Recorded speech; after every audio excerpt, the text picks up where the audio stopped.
NCAA basketball championship game between the Duke University Blue Devils and the University of Connecticut Huskies. Let's meet the starting lineups. At forward for Duke, listed at 6'8", a sophomore from Birmingham, Michigan, number 31, Shane Battier.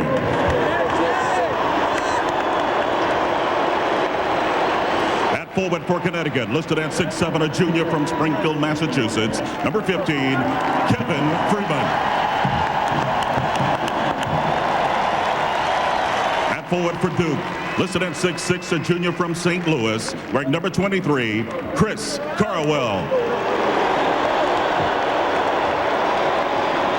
At forward for Connecticut, listed at 6'6", a junior from Coatesville, Pennsylvania, wearing number 32, Richard Hamilton. At center for Duke, listed at 6'8", a sophomore from Peekskill, New York, number 42, Elton Brand.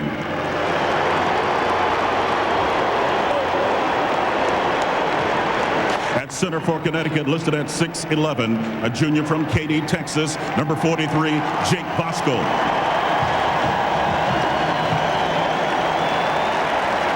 At guard for Duke, listed at 6'3", a senior from Anchorage, Alaska, wearing number 21, Trajan Landon.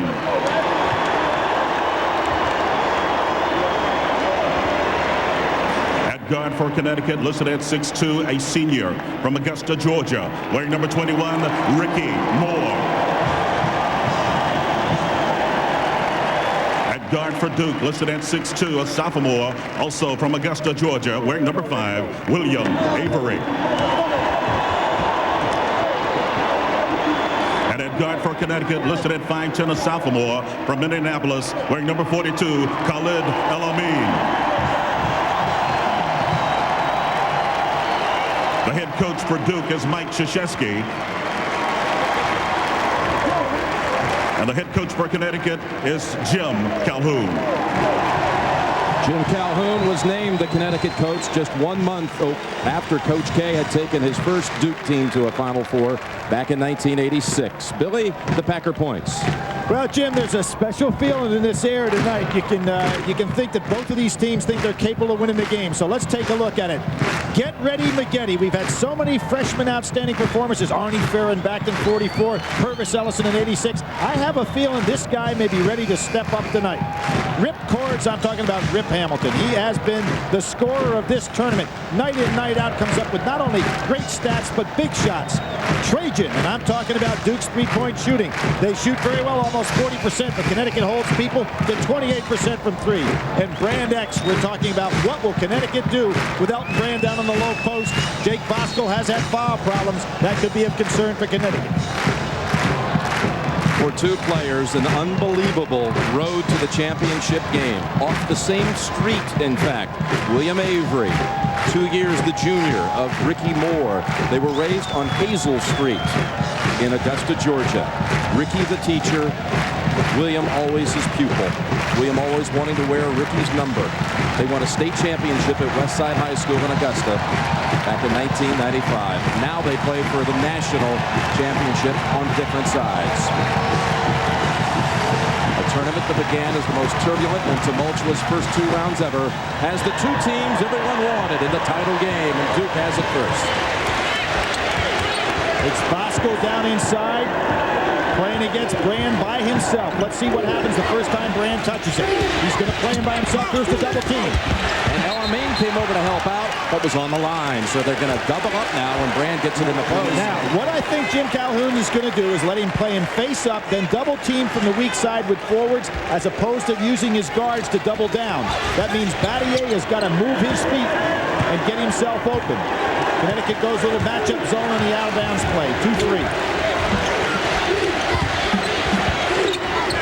Avery with a 3. And the rebound chased down to the quarter by Brand.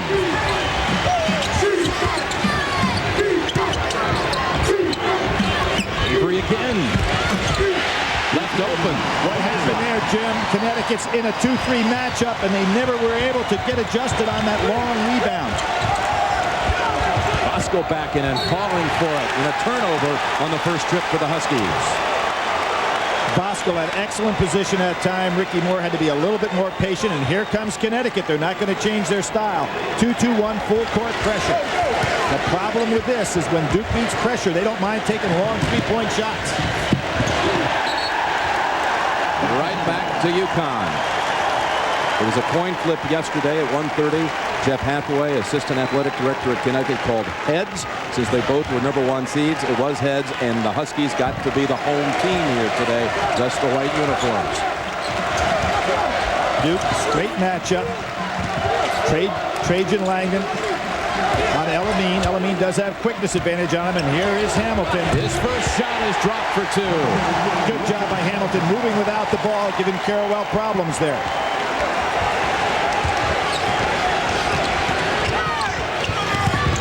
Langdon blocked by Freeman and saved at the last minute. Up off the hands of Ricky Moore. Duke ball. What a block by Freeman. It was a tremendous job by Freeman, but that's what Duke will do. If you press them, they're not afraid to take long three-point shots. That was a sensational defensive play. Brand got it on the inbounds pass, could not convert it. Nice job by Voskuhl. Voskuhl running ahead. LME takes the 3, rattles out. Voskuhl tips it out to Hamilton. Good save by Big Jake. Excellent. 2 good plays by Voskuhl back-to-back. Duke has not trailed in this tournament for over 74 minutes, and Hamilton could have given UConn the quick lead. Here's where you have to pick up very quickly. It's in Connecticut because Duke likes to bring it down and put it up. Double up on Brand again, surveying now with Voskuhl on his back. Gives it up to Langdon. Oh, what a beautiful defensive play by Moore Got to a piece adjust of on the a hand. pump fake, but Yep. he made the foul. UConn at its first championship game. UCLA with the most titles, but tonight the Blue Devils with a win would tie North Carolina, their neighbor down Tobacco Road, with a 3rd national championship. The first 2 coming back in '91 and '92. One of the things that Duke is so good at, Jim, is shooting free throws. But against Michigan State, they were 14 for 27. We're looking at a young man right here in his career in the Atlantic Coast Conference is #2 all time. Next to the great Charlie Davis from Wake Forest University as the best foul shooter the league has ever had. Gets them both. He has struggled in this dome when you factor in the 2 games last year in the regional. And with 1 miss so far tonight, he is 7 for 26 inside Tropicana Field. What surprised me talking to him yesterday, this is the only dome he's ever played in his career. Offside, they lose it, and Langdon has the steal. How about that? Elton Brand plays Elamine one-on-one from the outside. Avery drives. Freeman with a second block. Avery loves to take it down inside. It's kind of interesting. You know, you got to figure Ricky Moore was probably taller than Avery when they were sophomores and seniors in high school. Now Avery's got about 2 inches on him. They bounce it off of the back of Voskuhl. Carrawell with a heads-up play. Mattier left open for a 3. Oh, this young man missed 19 straight threes in 1998. And now he's developed into a pretty strong perimeter shooter. UConn has its biggest tournament deficit right now. They're down 5. Elamine and Freeman on the line. Back to Duke. Elamine 0 for 12 in the game against Gonzaga. He can ill afford tonight because they need both of these primary scorers to have big nights against Duke. Huskies have been down 4 to both Iowa and Gonzaga. They're now down 5 early minutes here in St. Pete. And Jim, the way this game's being played, it's a game on course to be in the 80s, not in the 60s. There's the first on Voskuhl. This was the big question. How long would Voskuhl be able to stay on the floor tonight? Asking a lot, Jim, for Voskuhl to play Brand as a forward.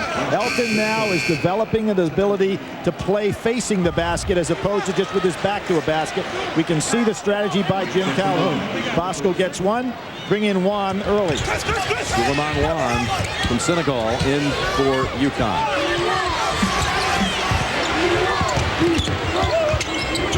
Avery working on Elamine, and he'll go to the line for 2. Duke, the champions of the East. You know, in Mike Krzyzewski's career, when he's been sent to the East Regional, his record 24-0. And storming through the East this time with a 30-point margin of victory, and then the 6-point victory factored in here lowers it to 25.2. Jim, remember Selection Sunday when everybody was talking about, will Connecticut be moved or will they put Duke in the South? You know, Mike Krzyzewski wanted Charlotte and he wanted the Meadowlands, and that's what he got. Well, they had earned it too during the season. Absolutely. You know, meritorious selection for them. And there's the Husky road through the West, which has become the preferred routing, if you will, from the Big East. The last 3 Big East teams to make the Final Four have all come, oddly enough, out of the West Regional. And 6 of their all-time 10 Final Four spots have come from the West to the Big East Conference. John Thompson used to love to go out there so he could isolate his team. Steps and takes away a 3. Elamine got in some foul trouble, if you remember, against Iowa, a game which he ended up with 21 points, but had to sit a lot of minutes there with foul trouble. There's a turnover. So a 7-0 run for the Blue Devils, and they can add to it. Press so far ineffective by Connecticut as far as turning anything over. He's given Duke some open looks. Traveling on Carrawell. Hamilton's pressure forced it. Good job there by Carrawell to come to the ball, but not much of a passing lane.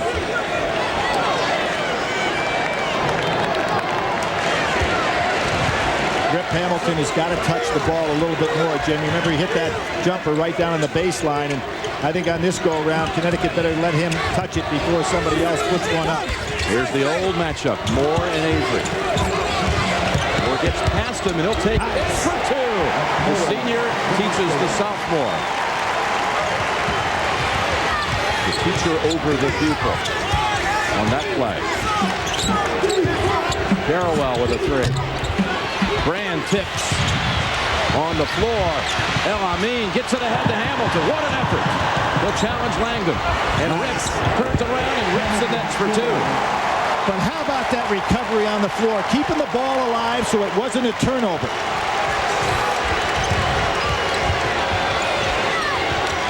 More on Langdon. Reach in. Look at Hamilton this time as they double up effectively again. Moore has he does not have the numbers. It forces the foul against Avery. Not a good foul by Avery.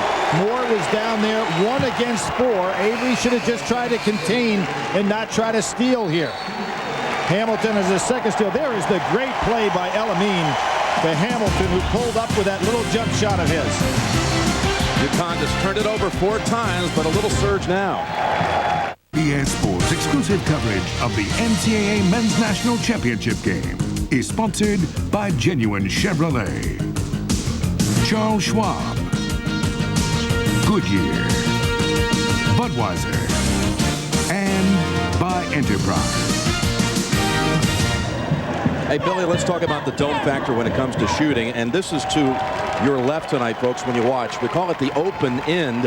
And through the games on Saturday, the 4 teams at that end of the floor, and with that giant screen also somewhat beguiling and confusing because you can see yourself shooting.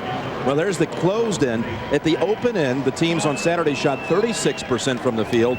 On the right end, or the closed end, 46%. So if you're UConn, like a football team that would like to have the win in the 4th quarter, they're going to be in the second half to the preferred end. Now Ricky Moore steps in. Second time he's taken it inside. Both times he's delivered. And that was set up on Avery's foul that gave Connecticut possession. So far, the press, although it hasn't turned it over, McGetty's wide open, hesitated. And the freshman still, though, knocks it down. Corey McGetty. And Brand talked him into the shot. He said, take it, take it. Hamilton, they don't have to ask him. Oh, that was a foul. He follows it up, though, off the glass for 2 more.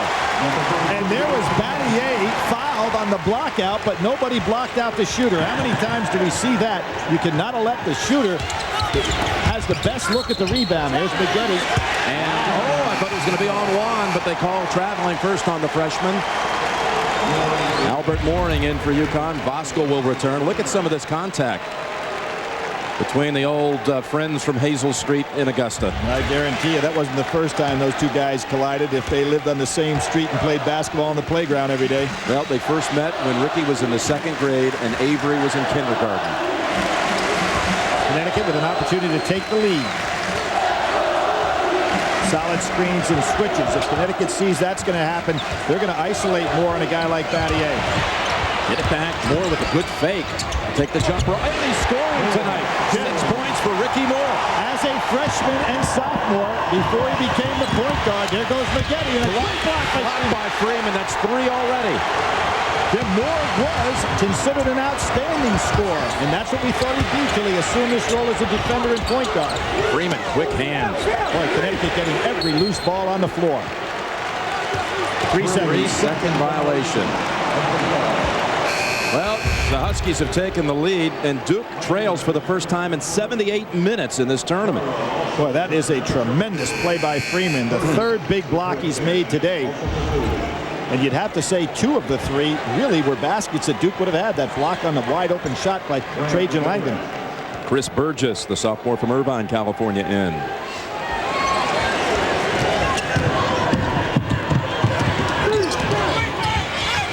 Duke's getting what they want when they beat that press. Look at McGetty go. So quick, and it falls. For a moment, it looked like it might spin out. Well, Jim, as I said, is McGetty ready? I think the answer is yes. Moore feeling it tonight. Not this time. Tipped out. Hamilton again. Loose ball to the Huskies. Moore, 3-pointer. He's got the feeling, folks, in the championship game. That's 9 for Ricky Moore. Not what Duke expected at all. And that gives them their 3rd scorer out there with Elamine and Hamilton. Really puts pressure on the defense. And a turnover. Near the conclusion of every NCAA tournament game, we select a genuine Chevrolet Most Valuable Player from each team. To date, Chevrolet has contributed over $7 million to the scholarship funds of America's colleges and universities. Elamine returns. You know, Jim, I'm going all the way back to Ricky Moore's freshman year. Remember the Big East championship win over Georgetown? Yeah, 14 in that game. He was sensational offensively. And he had a stretch late in that game where he had 10 straight points for the Huskies. And that night he shut down Allen Iverson, only 4 of 15 from the field. Allen Iverson said he's the only man in college basketball quick enough to guard me. That's saying something. Look at Elamine dish to Saunders. Mike Krzyzewski now up off that bench trying to work these officials a little bit. Feeling that he had the charge. Game being called kind of loose inside. It's the first run anyone's put on Duke in the tournament. 15-4 run, and Trajan Langdon over Mooring. Got to get up in his face and made him put it on the floor. Connecticut not to be denied. And a charge on Rip Hamilton. And who's on the bottom of the pile? Who else? Conn Battier, the all-time leader at Duke University. There he is waiting on it. Elton Brand comes in. Battier, after that brilliant play, will get a rest. And both coaches liberally going to the bench. I don't really see any signs, though, of weary legs from either one of these teams coming off of Saturday's game. Rashmel Jones is in, 3-year co-captain for the Huskies, number 3, and Hamilton gets a breather. UConn can match him with depth. Oh, without question. Parallel, good move. And Duke's back ahead. Lead pass to Jones. Another charge. Nope. On Langdon. Trajan was waiting for him.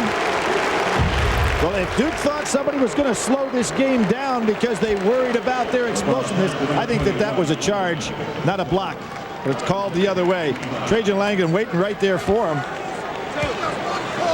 But Jones, who also is a guy that can explode offensively, although he has not played this year like he has in the past, had 11 points against St. John's in the Big East tournament. He was a scorer his sophomore year, Rashmel Jones. In fact, he was the top scorer for the Huskies until very late in that year when a freshman, Richard Hamilton, ended up overtaking him for the team title.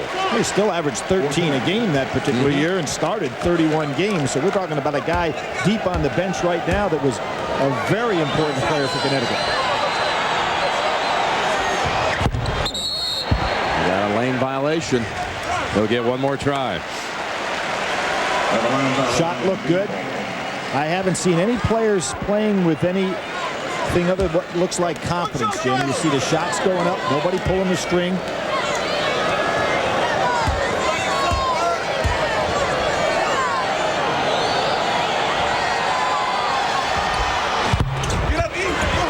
Can't get the second one to go. Elton Brand up with the two strong hands. Hands are so big and powerful. And he'll reset it. Now, what's interesting right there, I don't think Juan and Saunders knew which one was supposed to take Brand. They were both on him. Timeout on the floor. Ricky Moore with 9. The game's tied. Lance and Billy Packer, we talked about Ricky Moore and what he can do defensively. And it's not necessarily his defense tonight that's getting all the attention. Look at some of the moves here by the man who Jim Calhoun said can change a game without even taking a shot. But he's taken shots. He's knocked down 4 out of 5 at this point. And Jim, he's the guy that stopped Arthur Lee 4 for 13. Mateen Cleaves 2 for 15. There's Avery hitting one of his patented threes. And Scooty Penn 3 for 13. But his old high school teammate lit it up there. Yeah, and Avery has 7 points of his own. 9 for Moore, 7 for Avery, and Brand with a steal. Not a good pass. Telegraphed by Elamine. Avery gets the range. A break. Well, Augusta, Georgia, Jim, is putting on a masterful show. I'll steal one of yours there for you go. You can have it. I love it. Saunders comes in. Brand again with those powerful hands. They better not try to. Look at this. He lost control at one. With a little hook. You don't see that often without a foul. Great play by Juan. You know, he came up short on a couple of good shots the other day. On Saturday, just didn't get him to fall. Seemed disgusted, but that's the important ball. And there's Elton Brand. He's going to be whistled for that one. Yep, he threw an elbow. Well, we talked about Brand X, and when you strip a guy that's got the largest hands in college basketball, you've done something. And here's one who had a couple of excellent post-up moves on Saturday, just couldn't get the ball to fall. Nice job here. Well, Saunders reached in to strip at the 2 backups. Juan and Saunders make the big play, and Brand had whistled for the foul at the other end. That was a foolish foul by Elton Brand, too. He's just trying to get some retaliation and get some respect down in low, but it was such an obvious elbow. We're almost halfway through the first 20, and Brand has shot and missed it. Solid screen on Avery. Second time Elamine and Brand have been matched up. Elamine backs up to take it over him. How about that? The little guy's out guarding defensively on the switch. There you have Avery getting the rebound. Elamine's, there's the double team coming. Brand wanted it back. And now Saunders will call it instead on Juan. There's a clean block by Saunders. But, you know, Jim, that's a foul and a defensive play that Jim Calhoun can afford. Bosco's not involved with it. Tomorrow on CBS, the long-awaited premiere of The Late Late Show with Craig Kilborn, an hour of comedy, celebrities, and his famous 5 questions. Catch the premiere, Craig Kilborn's new talk show tomorrow after David Letterman right here on CBS. Young man right here got the Naismith Award for the National Player of the Year. He's the ACC Player of the Year, MVP of the ACC tournament. Just about every honor you can imagine. Was selected as the Outstanding U.S. Male Athlete of the Year by USA Basketball. He's covered it all. Battier and Bosco come back in. It's 1 of 2. Brand became just the 3rd sophomore in the last 30 years to be named Player of the Year by the Sporting News. Bill Walton and Michael Jordan were the other 2 sophomores. Here's that switch again. That leaves Elton Brand on Elamine. We'd like to take him one-on-one. Elamine at last. Didn't expect to see too much of that matchup tonight, did we? And what Elamine is recognizing now, he needs to get just enough space to get the jumper off as opposed to penetrating on Brand, where he works to Brand's advantage the closer he gets to the basket. Were the first points for Khalid. After missing his first 3 attempts. Let's see what Bosco does. He's got 1 foul to this point. And has to go back out with it. And a reach in on Khalid Elamine. Second foul on Elamine. This is a very important situation now. He's got to be careful defensively. As I said, got in foul trouble against Iowa. And boy, is Connecticut doubling down from both sides now. They come from the forwards to give Brand all the trouble inside. And notice that the guards are staying out with their men so they can't kick out for the jump shots by Duke. Good strategy. Yeah, and Albert Mooring will come in. He has been trying to recover from a knee sprain. He's got a harness on it right now, but he is their best shooter and has given them at times this year big games off the bench offensively.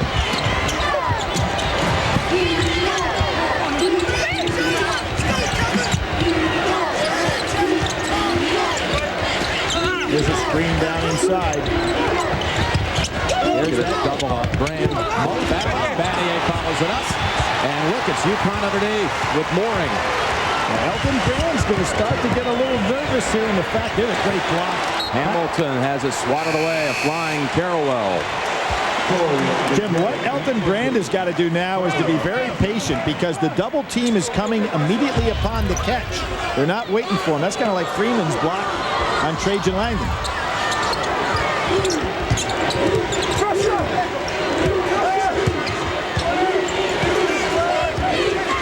Getty now on Moore. Hamilton with 6 points. Give him 8. Too tall. Shot right over the top of Avery. I said at the top, everyone's talking about Duke. Billy, we've heard it all week, like this was some kind of Duke Invitational. People underplaying. UConn is Bosco. Stuffs them. And the Huskies are looking to regain the lead. To the middle. Freeman in the lane. It puts it up. UConn back ahead. Taking it right to Duke. So far, you get the feeling Connecticut is more confident that they can handle Duke than Duke is of Connecticut. I think back to Madison Square Garden when I think of these two teams. Duke had to go to overtime to beat St. John's. Connecticut in the Garden, the Big East tournament, blew St. John's out of there. Brand on the offensive glass for the putback. His first field goal. It took him 12 and a half minutes. Ricky Moore quickly fades away. Ricky Moore continues to sizzle. And shakes his head like they're not going to stop me tonight. And you look into his eyes and you believe him. Well, when you know what he's going to give you on the defensive end, and then he comes through like this on the offensive end. When Getty wants to penetrate on every move, doesn't he? Look at that move to quickly square up in midair. I think he's going to have to be the guy for Duke to offset some of this play by Ricky Moore offensively. Bosco ought to find himself somebody a guard. Good look at Moore go to the hole. Lost the handle. Oh, this is incredible. More and more. It's looking like UConn can stay with the Blue Devils to the very end. Sensational play on his part. Look at Bosco pushing down inside on Elton Brand. Here comes the trap. There's McGetty, Billy. Blocked. Up ahead. Hamilton. And look at the pickoff by Avery's open for the three. Trajan waited too long. Got stuck underneath. Drove too far. Another man left early for UConn. Battier's foul may have prevented an easy two.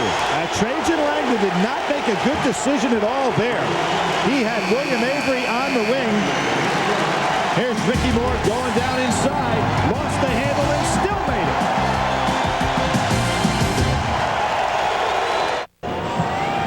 UConn leads by 2. Elton Brand, the player of the year. 3 points, 5 rebounds thus far. Jim, well-conceived defensive plan by Connecticut. What they're doing as the ball is passed, they're double teaming. They don't wait until he gets the ball and then come. They're coming on the pass. Brand has got to understand as soon as he touches the ball, he's going to have to throw the ball opposite from where it came because that's where the defense is coming from. Field goal percentages and the Huskies at that open end we talked about. Just undaunted, 61% to this point. Jim, when you're locking in as a player, you don't even see what's behind the basket. I know the stats may go against me on what I just said, but a great shooter sees his target on the rim or inside that hoop. But Billy, you have, and we have seen, and many times at Final Four, great shooters get confounded by playing in domes. Oh, I don't agree. There are great shooting parks, just like great hitters parks in baseball. Overplaying by Carrawell. Freeman recognizes it, goes right on by. Freeman, and it's going the other way. For a complete wrap-up of the men's basketball championship, in-depth stats, recaps and more, go to cbs.sportsline.com or on America Online, enter keyword CBS Sportsline. Jim, one of the things you have to do as a coach is scout officials during a game. We have one official here who is not going to call the charge. So therefore, you shouldn't go ahead and try to draw those charges inside. He's just not going to call it. Brand off the good feed from Avery. Nice job by Avery in the air making that decision. Got the 6th tie of the game. 5 lead changes so far.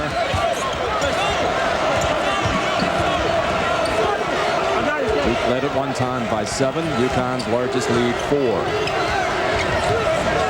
Hamilton on a nice flare. Outside 3, too strong.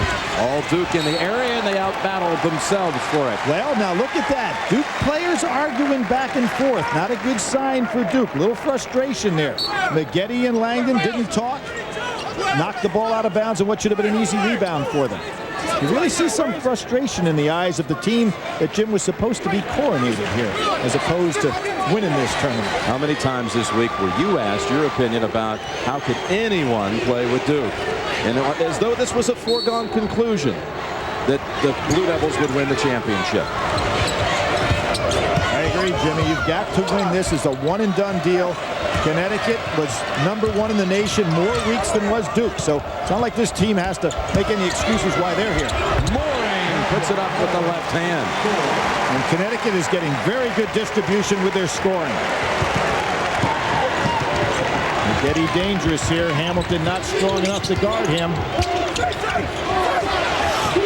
Farewell slices to the hole. And Juan got a piece of the hand. Well, we lost 2 Big Ten teams here in the semifinals on Saturday. UConn's first visit to the championship game, mentioned for Coach K, it's his 5th final in the 90s, with wins over Kansas and, of course, the win over the Fab Five of Michigan, defeated in the 90s in championship games by UNLV and Arkansas. Jim, just think about it. 1964, Connecticut had a chance to go to a Final Four. Team in their way, Duke University. 1990, remember that? It was Jim Calhoun's first NCAA That's team. right. Christian Laettner knocked them out of it. 1991, although it wasn't the regional final, Duke again stopped Connecticut's march towards a Final Four. So they've been in their way on 3 important occasions. We have another tie. Now the ball in the hands of the man that's been the man in this first half, Ricky Moore. Nice backdoor cut. Jones. Get it back. A lot of experience out there in Rushmore Jones. Hamilton looking for a solid screen up top. Freeman's out there to set it. Switch off McGetty. Trying to recover, but Hamilton's free. Somehow it spins out. And Jones there to get the rebound. Hamilton will drive right back. Fade away. Oh, 2 of them look like they would fall. They are not calling the charge. Players need to recognize that, as do coaches. And a charge. There you go. Just as I say it, they finally call one. Timmy Higgins calls that one. Here you see the reverse dribble. Now, a player on defense has got to have both feet planted before contact is made, or it's a foul on the defense. You take a look at that one.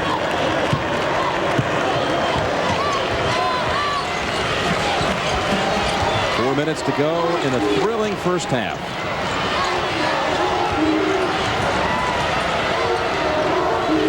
Jim Calhoun getting these seniors, Jones and Moore, playing solid basketball. Right there, Rushmell Jones, as you call it. They've been there before, played in a hard-nosed Big East, and Jones looks like he belongs out here. It's not a sub just trying to steal some minutes. McGetty thought he could take Freeman. Freeman was right there, though. Fade away up high. And Ricky Moore chases it down. They had 2 men on Brand again. And sandwich Brand in there. Ricky just too quick for him. But it was Ricky Moore on Saturday who led the Huskies in rebounding against Ohio State with 8. They say you can see it in the eyes. That's what Coach K was talking about. Juan didn't agree with that, but he'll agree with the score. Nolan, star of LA Doctors, a show normally on Monday nights, but not on championship night. He's a basketball fan and graduate of the University of Pennsylvania. Talk about stars in the crowd here tonight. Here's Jim, there are two legends right there, General Schwarzkopf and, of course, the great John Wooden, the Wizard. Hey, look who's in front of him. How about this guy? You talk about stopping some people. There's a fastball. The Rockets here. You got the Rocket, the Wizard, and the General. Could have some good defensive strategy coming from the stands, I would think, tonight.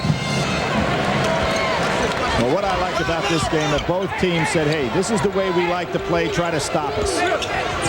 Look at the move that Hamilton makes on Battier, and again unable to finish it. He's had 3 close-in shots that have been off the rim. Duke's got something going here, but they don't get their patented 3 off on the semi-break.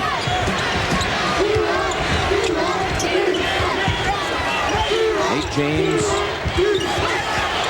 almost lost it. Again, they're not able to get the ball to Brand where he can score without the double team coming from the weak side. 7 on the shot clock, out to Carrawell. Battier knows the timing here. Launches Ricky Moore underneath and taken away by Jones. Looked like James might have it for Duke. Time after time, Connecticut has ripped the ball out of Duke's hands. The ultimate one, obviously, when Brand lost it. Tough pass. Gave it away. Carrawell driving. Spins out. I thought Jones had the foul to stop him. And a turnover at the other end. Ricky Moore, very tired, Jim. He couldn't get back down court.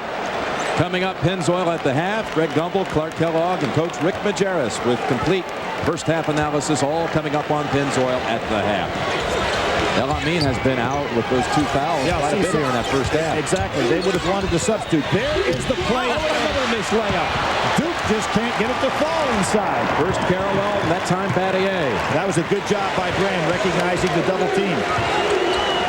Ricky Moore is really tired. He's put on quite a show here in this first half.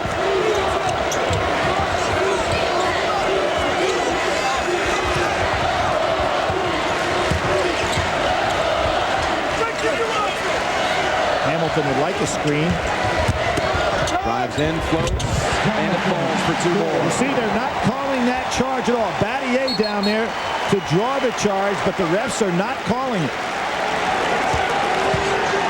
Boy, Hamilton has the great little floating pull-up shot.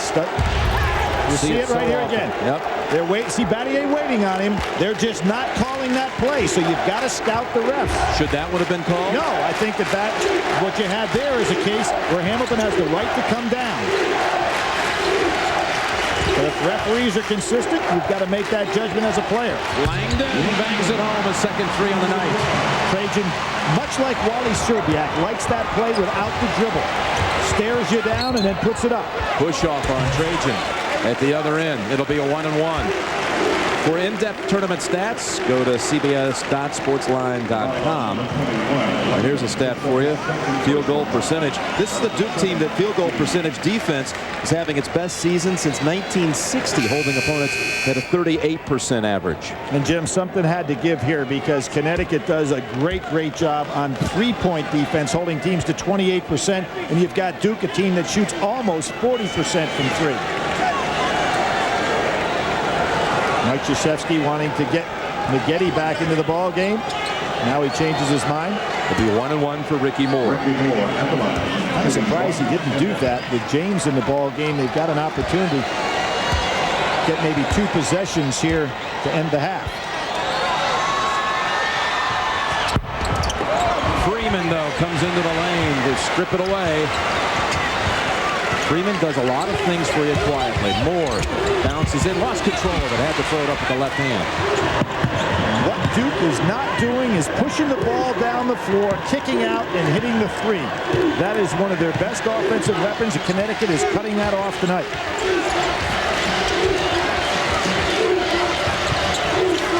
Look at how far they're pushing Elton Brand out. Bosco able to play this first half with 1 foul. Final 25 seconds, though. Langdon. And 1. A 3 and a 1, right? Or did he get a 2? Was his foot on the line? He's given it a 3. They're calling it a 3. And what Trajan Langdon did there, that just took nerves of steel because he's being guarded by a great defender. He looks him down, as I said, much as we saw Wally Serbiak do in the great performances that he's had in this tournament.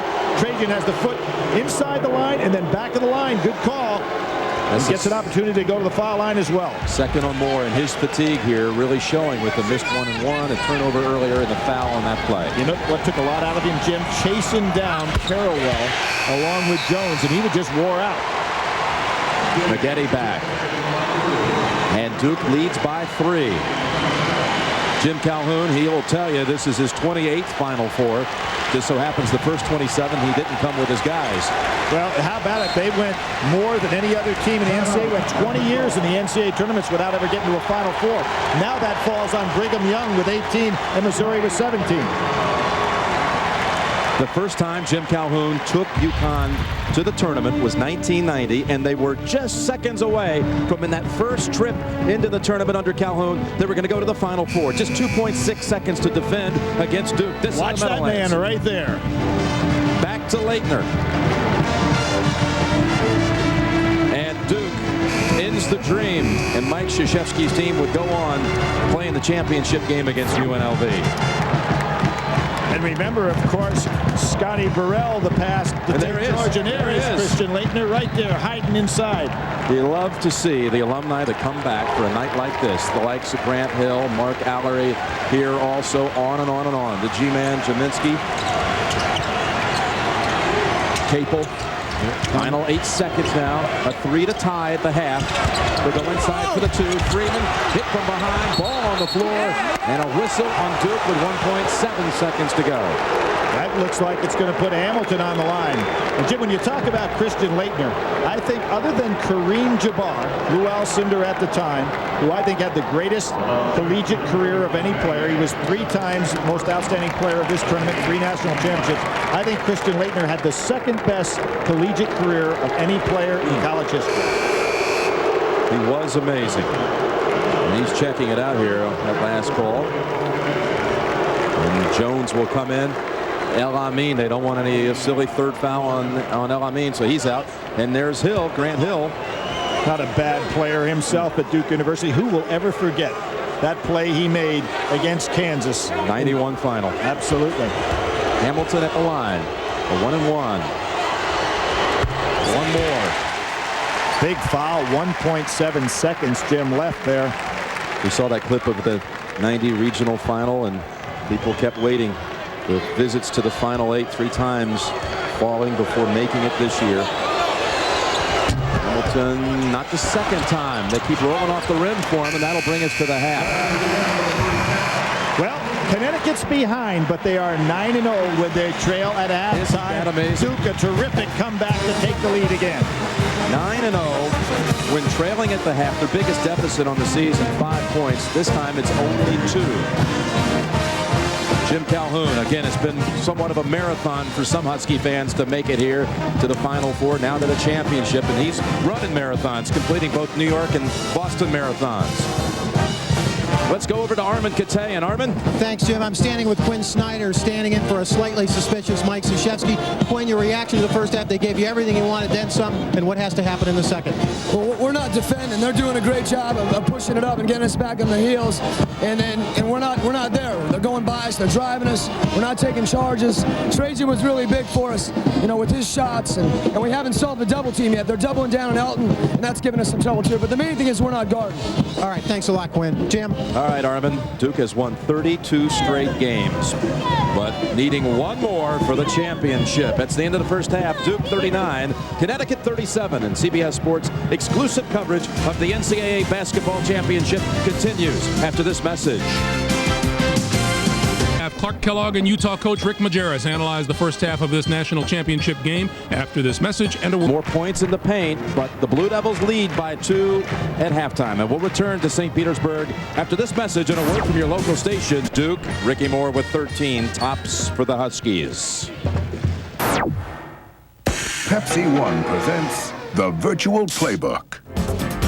Jim, great adjustments that we're going to see here by Connecticut. When they see the overplays by Duke, they've been going back court, backdoor beautifully. Here we see Ricky Moore take advantage of the overplay.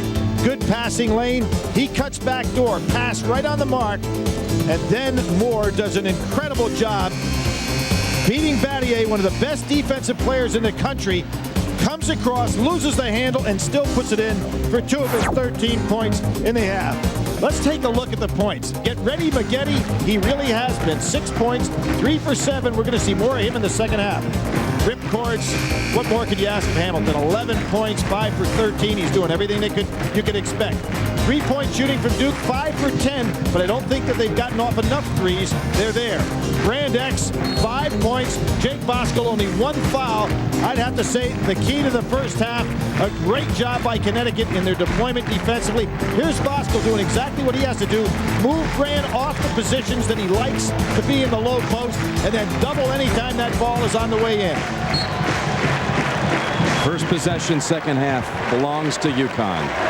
Again, 9-0 when trailing at the half this year. Down 2 as they begin the second stanza. And El Amin played less than 10 minutes in that first half. Moore saves it to Bosco. I feel like El Amin could break out in this half, and he hits the opening jumper to tie it at 39. That's the second time he's recognized that Brand gets on him, and instead of trying to take it to Brand, he pulls away, gets space, and puts up his jumper. Didn't play much in that first half because of 2 fouls. Second one came with 9 minutes to go in the half, and then he sat. Here's Langdon, and Langdon is warming up. The extra pass by Duke University set that up. That's what they've got to do. Get open from the outside by passing quickly after the ball goes inside. Well, I mean, not this time, but he gets it back. And again. One more time and a foul first. Let's go over to Bonnie Bernstein. Bonnie? Well, Jim, that Langdon 3 was exactly what Jim Calhoun was talking to his UConn team about in the locker room. He said his team cannot give up the 3. He wants to see them get back quicker on defense, but basically he told them to just keep on keeping on, Jim. They allowed Duke to make 5 out of 10 threes in that first half. That's the second foul on Carrawell. Hamilton to Bosco, and he puts it up and in. Good job by Hamilton to recognize that somebody was going to pick him up in the baseline. Made the easy dish. Bosco's first points of the night. We have our 9th tie of the championship game. Langdon, he is so hot right now. Again, Jim, every jumper he's made without a dribble. He's staring down the defender and then going right over the top of him. Right over El Amin that time, and we might see more shifting over here before too long. We had the angle, Billy. You could tell the minute it left his hand, it was going in. Hamilton dancing that line. Moore will come back out with it. Good judgment by Ricky Moore. The shot wasn't there that he wanted.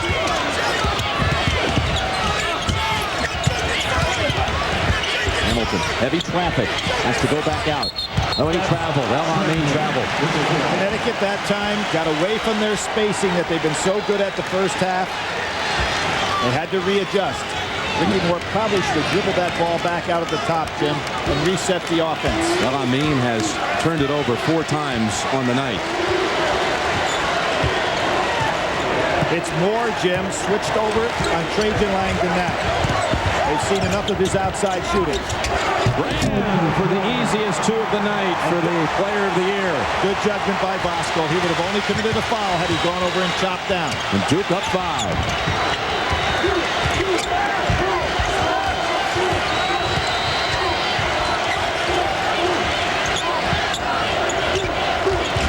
Into Freeman. Freeman for 2. Freeman was recruited by Duke. He was saying yesterday he would have gone there, but then he got word that they took Nate James over him instead. Freeman, who played his last year of high school ball with Tim Thomas in the Patterson Catholic in New Jersey. There's a foul on El Amin. And that's the 3rd one, Billy. Jim, that was incredibly unlucky and a great smart play by Trajan Langdon. El Amin had his hand out. Trajan Langdon actually put his forehead into El Amin's hand, and that's what created the foul. An unusual foul. You're going to see something right here you don't see often. Trajan Langdon seeing the hand out in front. Now watch this. He'll put his forehead right into the hand, and that creates the foul. It wasn't the hand that went to the head. It was the head that went to the hand. Like he was taking his temperature, and believe me, Langdon is red hot. Langdon has scored 12 of Duke's last 14. Here's where Hamilton is so dangerous. He's got the dribble alive. Good job by Carrawell. Stuck over to Moore. A break. He'll work on his Augusta Powell here. Jumper over him. Not this time. Carrawell clears. Boy, how often do we see Carrawell and Freeman come in and slash for rebounds? Carrawell to Battier. The assist to Chris Carrawell. What happened right there? Everybody in Connecticut's team anticipated that pass was going to go to Brand. So on the anticipation, they go for the double on Brand. Battier moves without the ball. First time I've seen any hesitancy by Connecticut so far tonight. A dunk by Battier, a dunk by Brand, and the Duke baskets coming much easier than they did in the first half. Mooring guns it in for 2. Now, one thing you can say about this bench for Connecticut, they have gotten good distribution with points by a lot of guys tonight. So it's tough to go ahead and establish a pattern if you're Duke. Carrawell jump on. Tipped out into the arms of Battier, and he bangs bodies with Mooring. He'll head to the line. Battier needed to finish that play. Mooring, a smaller player, and didn't take it hard enough to the hoop. And here we see everybody getting ready for the pass, going in one direction, on over to Brand. Battier gets it. It's the first foul on Mooring. Battier will shoot 2. Do we have a cut on Freeman? This is almost always the case. You get a cut, and the guy has to go over to get it fixed to come out of the ball game. I think that's the case. Here comes the trainer. That's what it is. Oh, they'll pause the play for a moment. Mentioned a moment ago, Freeman played with Tim Thomas, who ended up playing only 1 year at Villanova. He was the player everyone in America wanted.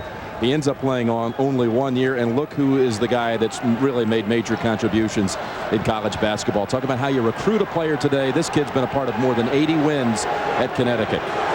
And you know, probably that 1 year stay at Villanova stopped Steve Lapis from having a solid program. He's readjusted very nicely, however, since then. You have to rethink the way you recruit. Absolutely. Kevin Freeman, a political science major who hopes to one day go into politics. Now, this is interesting.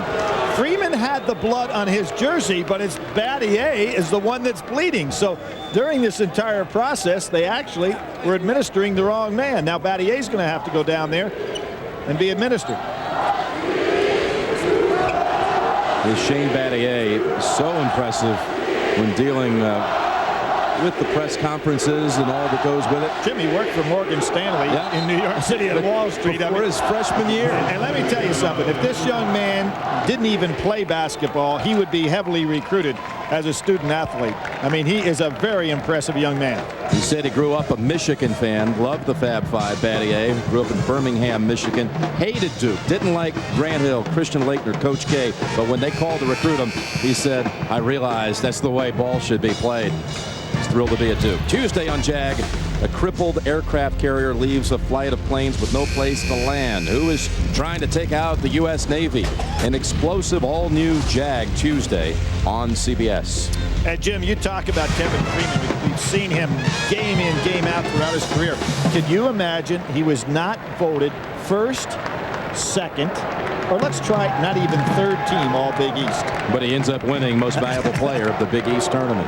I think that probably frosted him just a little. Wouldn't you say that? Oh, man. He can play on anybody's team. And so can this guy, McGetty. We found anybody else out here bleeding? The officials seem to be confused themselves as to who can or cannot come in now. Jim Calhoun, I mentioned it earlier, Billy. He was hired in May of '86, which just 1 month after Coach K had made an appearance at the Final Four for the first time. And back in those days, all UConn was trying to do was stay out of the 8-9 game in the Big East tournament. Jim O'Brien, who was in this Final Four, was hired within weeks of that event also. You know, I remember Jim made a great statement. He said, I started recruiting and I told kids, hey, guess who you can play against if you come to Connecticut. Now he says, hey, here's who you can play with. So a complete change in philosophy. The idea, Jimmy Calhoun said, of back then of even thinking about going to the Final Four was like, okay, when's the elephant going to jump over the moon? Absolutely. And Jim O'Brien, as you mentioned, 5 years an assistant coach at Connecticut. And when we talked to him the other day, very honestly, he said, hey, when I was an assistant in Connecticut, you could never envision that Connecticut could be in a position they are now as a basketball team. Terrific jobs this season by Jim O'Brien directing Ohio State here, and Tom Izzo and the Big Ten champion Michigan State Spartans. Duke leads it, second half. In St. Pete, Jim Nance with Billy Packard, and the semifinal games on Saturday, the lowest scoring Saturday since back in 1985. Jim, an area that Connecticut has been very proficient is solid play off the bench with scoring. Of course, Ricky Moore with a great first half. But Connecticut against Gonzaga, 0 for 9 from 3. Against Ohio State, 1 for 6 for 3. Tonight, 1 for 4. It's tough to match a team that's a good three-point shooting team if you don't get some from out there. Only 1 out of 4 from 3 tonight. Now it's McGetty going up against Hamilton. Mooring, here's a 3. Just when you're called for it, Freeman battles for the rebound. Strong for Battier. How about that? One arm with the rebound, one with the push-off. Jim Calhoun compared him to another former Final Four player, Richard Scott of Kansas, doing more than you expect out of a 6'6 player. The clear out for McGetty. Doesn't take advantage of it. He's too far away from the basket. With a little more experience, he'd know what to do there. Avery way outside. Push. That's going against Duke. He's going to call the push from across court. Going to be on McGetty. Fourth offensive rebound of the night by Freeman. How about that? He grabs it with one hand, holding him off with the other. This is some rebounding effort right here by Freeman. Elton Brand on the floor. Duke by 2.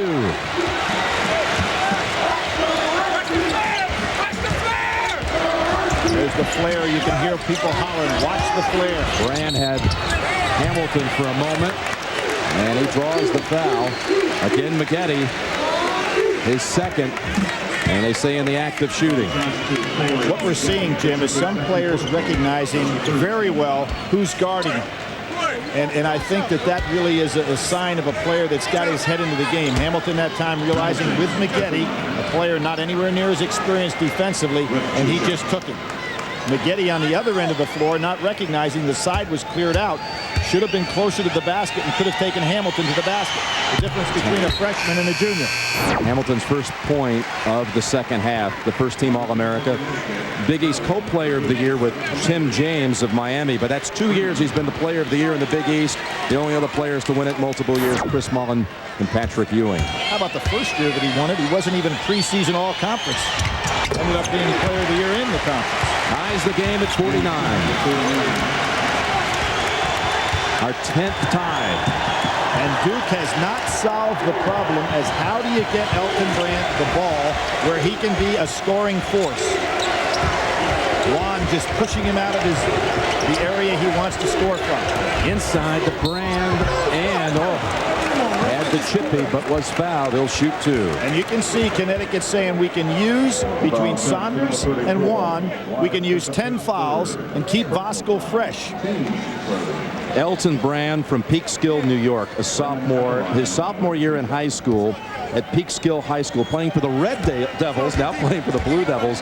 He won a state championship, and in the quarterfinals, his Peekskill team beat a guy we also caught up with in this tournament named Wally Zerbiak. And his mother is here, Daisy. She was an outstanding player, athlete at North Tarrytown High School. Jim, not too far from where he lives. And you know who was the greatest coach ever at North Tarrytown High School? A guy by the name of Tony Packer, my father. Wow. How about that? Later, a coach at Lehigh University. Your dad. There's a double team on Juan. Why? How about that? Delivers. You know, that young man deserves a lot of credit. He worked so hard in practice this week, had good practices, but just didn't get anything to drop for him on Saturday. Today, he's put up 2 outstanding shots inside, and they were there. Rebound tipped around, back out to Avery. Wow. Battier.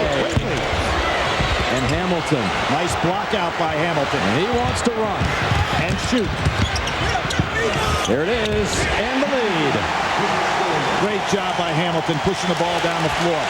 Duke is really out of sync offensively half court because they have not been able to get the ball to Brand consistently. The 7th lead change of the championship. And Juan is pushing, he's pushing, he's pushing, and keeping Brand off the blocks down low. Langdon drives in to tie it back. Trajan Langdon, the 5th-year senior, came to Duke without a scholarship because he was a baseball pro. The man who, along with Wojciechowski, finished his career a year ago. Coach K credits for being the bridge from back in the early 90s, from the championship teams to now, back to the elite status. And Hamilton is now back to his scoring ways. He's got 16, including 5 in the last minute. He's sensing, Jim, that nobody out there can guard him. And that's saying something because Carrawell's a great defender. Over the back on Juan. But that's all right. Jim Calhoun can live with that. Bill, you're right. You could just see Hamilton the last couple times down the floor. There's no doubt he was going to shoot it. No, he's saying, you have nobody out here that can stop me. And Juan sits down. Voskuhl comes back in. Voskuhl had committed a foul every 5 minutes of play so far in the NCAA tournament. You can see how wisely Jim Calhoun's using him tonight. Only one tonight. One foul. Almost stolen by El-Amin. Avery left open. Well, you don't give him that many good looks. And the loose ball into the arms of Voskuhl. And here's the numbers again. Saunders is open. On the wing, Mooring will drive in. And bangs it home, and a block on Avery. A chance for a three-point play.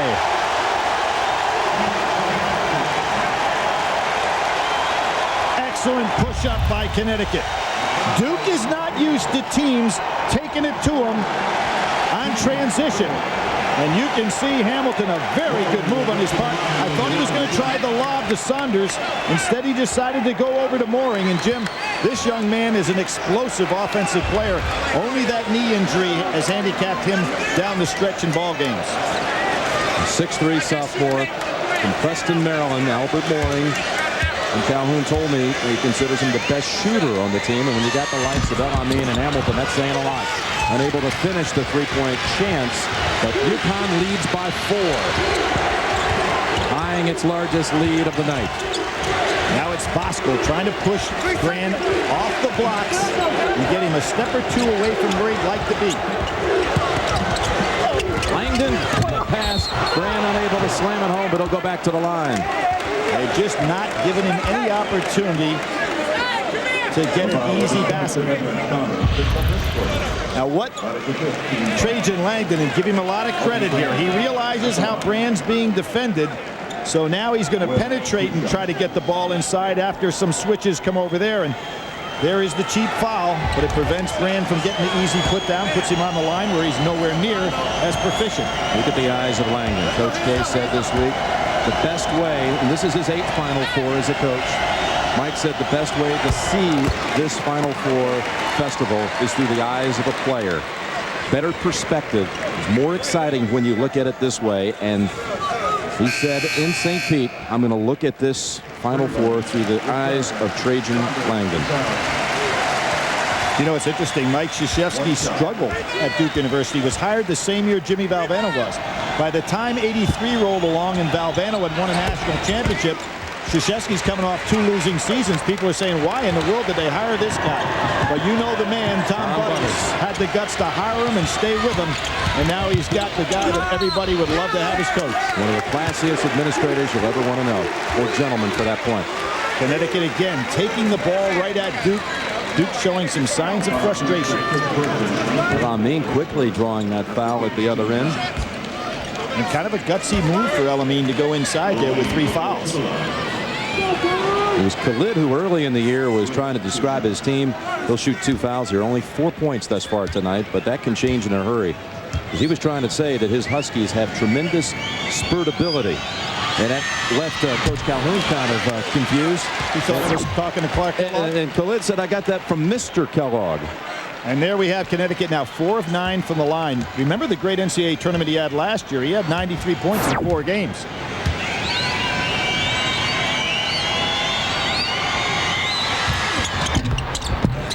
been able to hit either free throw, so it's still a 2-point game. And as Duke had problems from the line against Michigan State, now it's Connecticut having trouble there. Langdon got it back, though. And a reach-in tie-up situation. It's Duke ball. Trajan Langdon doing a very wise thing here, recognizing what's going on. Hey, they changed it around. One referee overruled it, said Langdon had possession and was tied up. But what they said, it was the defensive play who forced it. That's a rule change this year. It'll be UConn's ball when we come back. Sports exclusive coverage of the NCAA Men's National Championship game is sponsored by Oldsmobile, Nike, Conseco, and by new Pepsi One. Back in the Tampa Bay area, St. Petersburg, and the aerial shots being provided by Goodyear. Are we in store for a shocker tonight? That was the talk all week, that Duke was just, again, a foregone conclusion. Coronation coming tonight for the Devils, but UConn and the people who followed UConn all season long knew otherwise. It was a team that lost only twice, once to Syracuse when Hamilton was out with an injury, and once to Miami. 33-2, best record in school history. The Devils 37-1. If they could muster a win here tonight in the championship, it'd be the most wins ever in a season by any college basketball team. It's something when you don't have your own school record for the reason that they hold the national record, huh? There's some.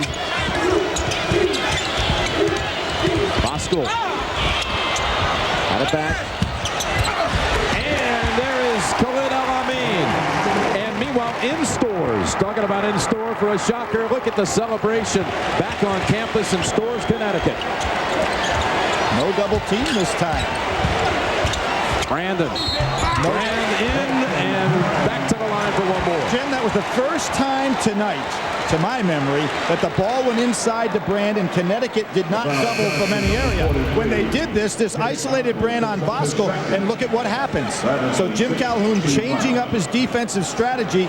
It doesn't work. Duke does a good job recognizing, and notice, first time that Brand has turned to the basket and didn't have a Connecticut man standing right there waiting for him. The second on Bosco, just his second, with 11 minutes, 12 seconds remaining. Elton Brand from the hometown of New York Governor Pataki. Peak skill. And long rebound out to Hamilton. It's ahead, and here comes Freeman. Stuck underneath, pushed out, though, they say, by Elton Brand. Again, Connecticut just pushing the ball up the floor, not giving Duke any time whatsoever to rest. El-Amin out with the 3 fouls. How about the play of Hamilton tonight, Billy? He's been outstanding on both ends of the floor, and really good with his judgments as to what to do with the ball, both taking the shots, there's that little floater of his, but also passing the ball extremely well tonight. Pushes off, really has a silky smooth jump shot.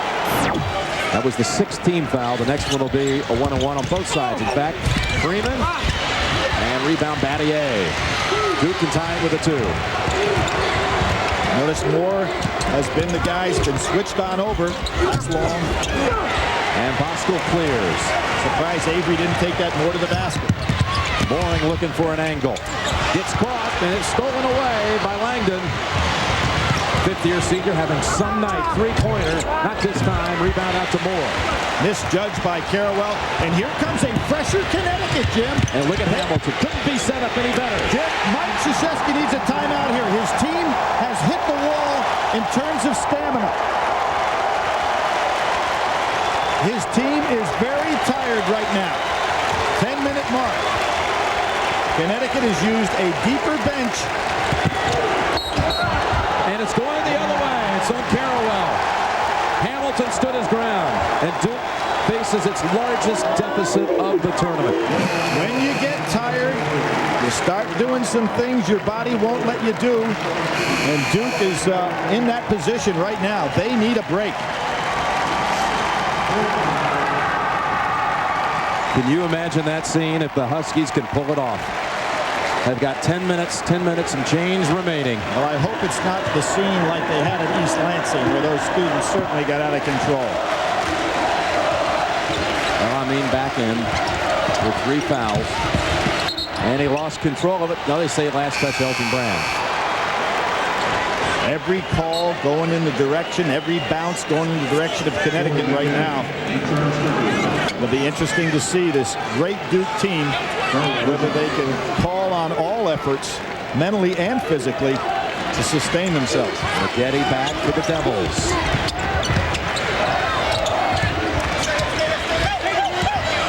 Hamilton inside to Saunders. Soft hook, tipped up by Bosco, and Duke's underneath. Brand's 11th rebound. Ooh, Avery was thinking about putting up the 3. Look at Langdon. There's the push. And it's going to be on Battier. It'll be a 1-on-1 at the other end. 3 on Battier. 3 on Avery. 3 on Carrawell.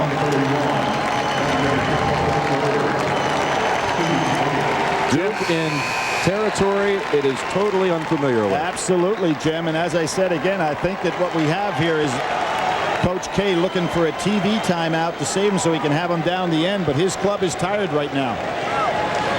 You know, basically Connecticut has gone much deeper with the number of people. Duke has an outstanding bench in terms of the quality, but not the depth and not the production that Jim Calhoun has used this evening with Connecticut. Now Bosco sits again. And Antrick Kleber, who has not played that much in his career, scored only 15 points in this his senior season, but he's going to get a few minutes. A 1-on-1 at the line for Edmund Saunders. Is this the 11th man that Connecticut has put in the game? It is indeed. There's Antrick Kleber. Saunders at the line wearing number 51. He lost his father 3 years ago during his junior year in high school, highly recruited. His father, Robert, was 51 years old. He says he'll wear that number to commemorate his father's courage the rest of his career. Can't get the second one. And Jim, you know what Jim Calhoun has on that bench? He has Freeman getting rested. He has Bosco getting rested. And it's going to be Saunders on Brand. Duke should go to Brand now.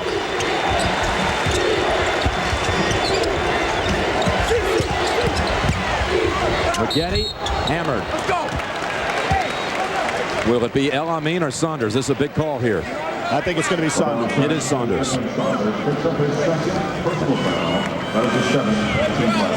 That'll send Maggette to the line. 4-on-1 for Connecticut. And El Amin with 3. Saddled most of this night by the foul trouble. And here for Coach K, one of only a handful of freshmen to ever average double figures in their, again, first year. Johnny Dawkins, Mark Allery, who's here tonight. Dawkins on the bench as an assistant. Grant Hill, who's here. Trajan Langdon and Elton Brand, they're all here. A little nervous apprehension on that Duke bench right now. As you said, Jim, they have not been in these waters before. Not this season. And now the only member of Coach K's 98 recruiting class will shoot one more.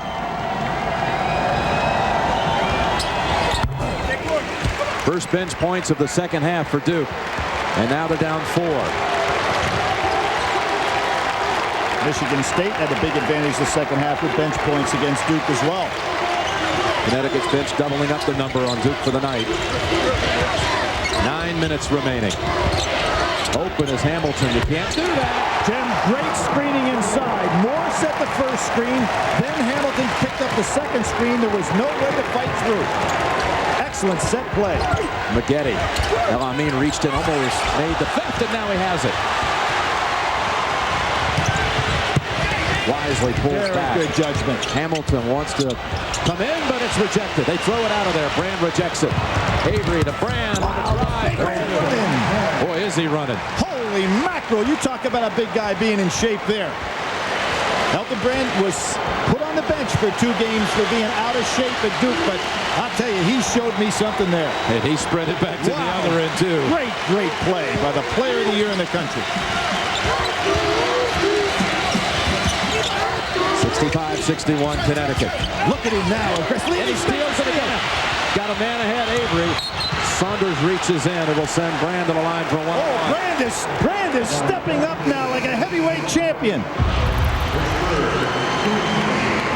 Boy, you You talk about a guy that just got all of a sudden re-energized. Look at him take off down the basketball court. He makes a tough catch on the run and finishes. And as you pointed out, Jim, before we knew it, he was already back down on the other end of the floor defensively. Saunders will come out with his third. Bosco in the game. Graham will shoot a 1-and-1. He has 15 points on the night. The college player of the year. 10 of them coming in this half. Already with a double-double.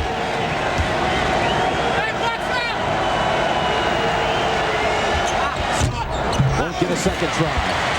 8 minutes remaining. The game we long for all season in college basketball.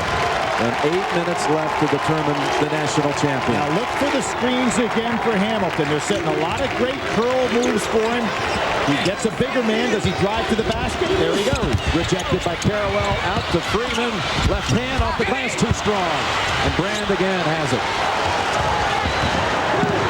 But Duke can't get down the court quick enough to get off their three. Carrawell quickly with a 2. Well, you gotta love him. I'm really shocked that Mike Krzyzewski's not calling a timeout to give his guys rest.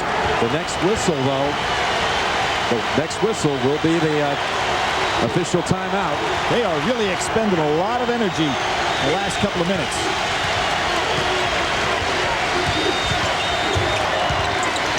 El-Amin blocked by Brand. Back into the arms of El-Amin, and he's out of bounds. Not a timeout in time.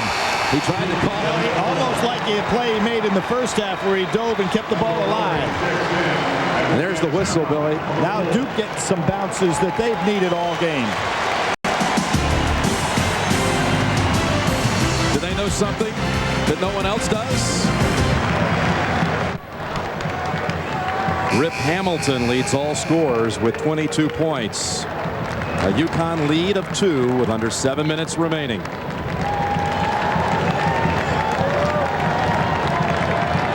There's Freeman rested out on the floor. I think that was a timeout that Duke really needed. Back out there with their starting lineup. They've played a lot more minutes than the starting lineup for Connecticut has.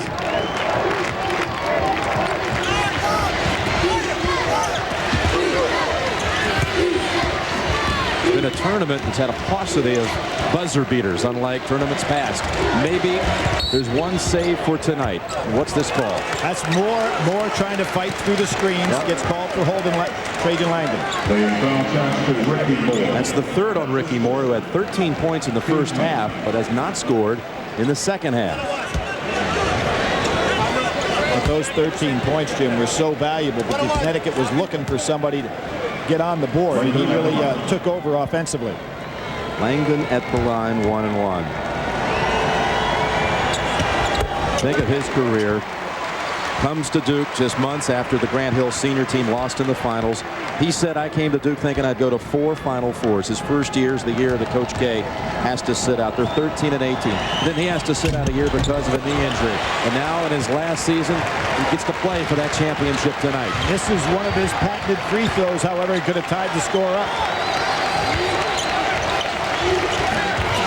High school teammates going head-to-head in that matchup.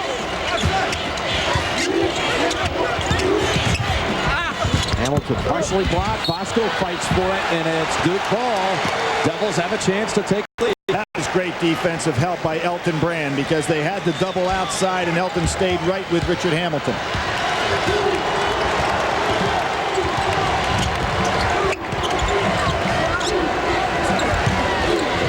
Langdon. He got a piece of it. Mooring with the rebound. He's done that a couple of times already. Moore got a piece of that ball.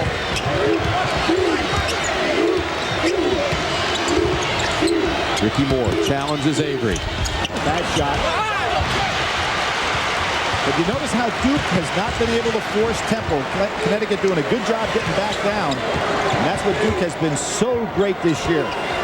In transition, getting the three-point shots off. Avery over the top of the Brand. Bosco, clean block, they say. Oh, my goodness. How about the foul after the shot? No call. Mike Krzyzewski's got to be going crazy here. And you can't blame him. How is this not a foul? Ball inside, on the ball, but watch what happens afterwards. He takes Brand to the floor. Duke inbounds underneath. A basket for the lead. Battier eyeing it. Good. Over the back on Elton Brand. Great job by Sanders. Third on Elton. Battier had the wide open look.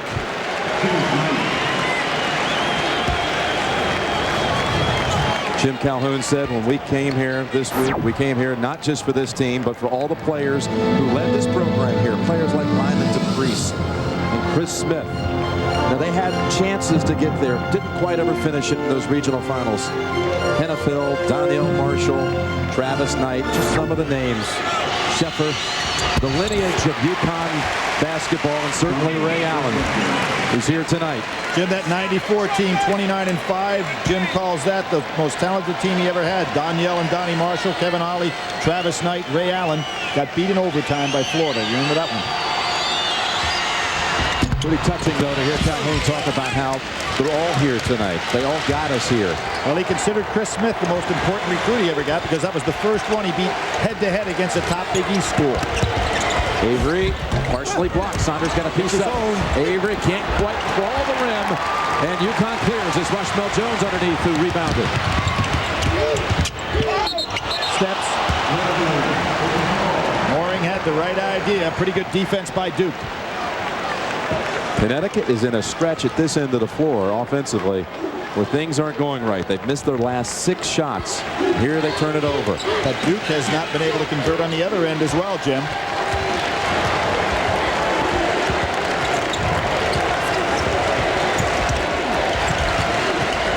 5 minutes remaining. Boy, Ricky Moore is just chasing Trajan Langdon everywhere. He can't fight through any screen. Carrawell wants it. Carrawell ties it. Came up so big offensively in the second half against Michigan State. The 13th tie and a timeout. Chris Carrawell has tied it. He said yesterday, when I think of playing for the national championship, I think of one thing, one shining moment. And that was one right there. Game deadlocked at 66. Tuesday on CBS, the network premiere of Species. Imagine meeting the most beautiful woman you've ever seen, only to discover she's not of this earth. That's Species, Tuesday on CBS. We talked about that period for Trajan Langdon when he first came to Duke. And for Mike Krzyzewski, it was such a crossroads in his career. So focused was Mike, so driven. His life, he admits, was a runaway train. He had to sit out his last 19 games and then come back to restructure his life and rebuild his program, and Langdon's been there for all of it. Yeah, that particular year had to sit down as of January the 5th, stay completely away from that basketball team that was 9-3 at the time. Finished 13-18.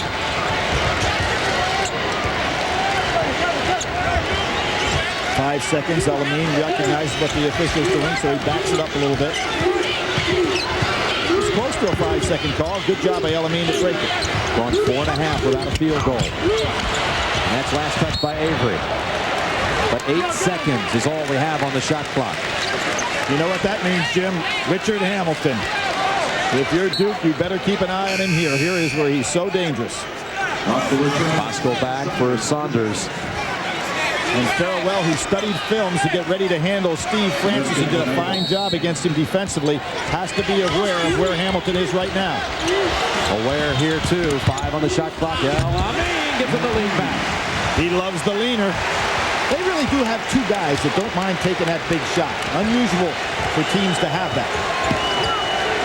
Trajan Langdon has the curl that time. Speaking of wanting the shot, Langdon will go back to the line. Double bonus the rest of the way. He'll shoot 2. I'm sure the Duke players were aware of Hamilton just as I was. Elamine freezes Avery and then gets that little floater that he loves so well. Just as Brand was an outstanding player on that Goodwill gold medal team, so was Elamine. Jim Calhoun says the bravest soldier of them all. Elamine. He's a brave one also. 2 shots, Langdon.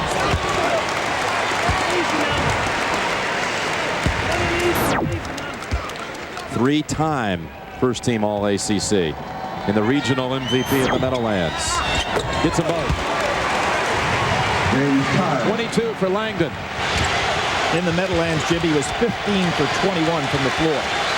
That'll get you an MVP award. And I had talked to him about his trouble in shooting here in 3 games. Said, I think I shot pretty well last year against Kentucky. They made 3 out of 7. He said, I'm not worried about it. And he's not playing with any worries at all. There was Hamilton just running all over, trying to rub Carrawell off the screens. He got hit right in the lower gut there and goes down. And again, a double bonus at this end. That's the 4th on Carrawell, Billy. Now, you would think McGetty would be coming in, or James coming in for Carrawell, because there's still plenty of time here at 3:50. I think Duke wants Carrawell to be in this ball game at the end. You would expect to see a substitution here.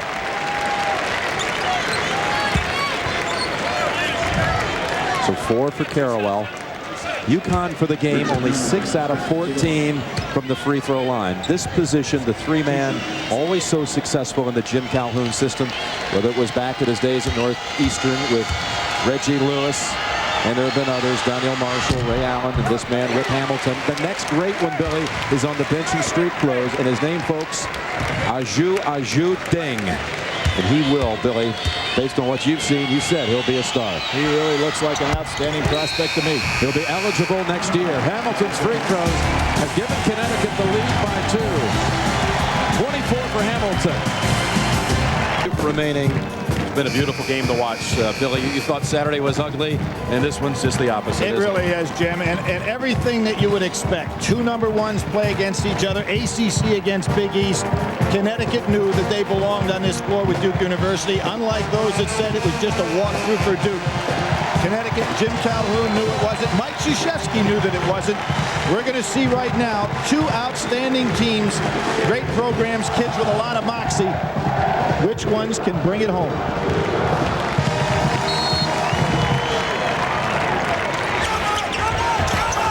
Will put pressure over the top to beat the press to Avery. In the corner, they forced the turnover. That was Moore from behind. William Avery, once he crossed half court, had to cut to the middle to get away from that trap. Didn't do it.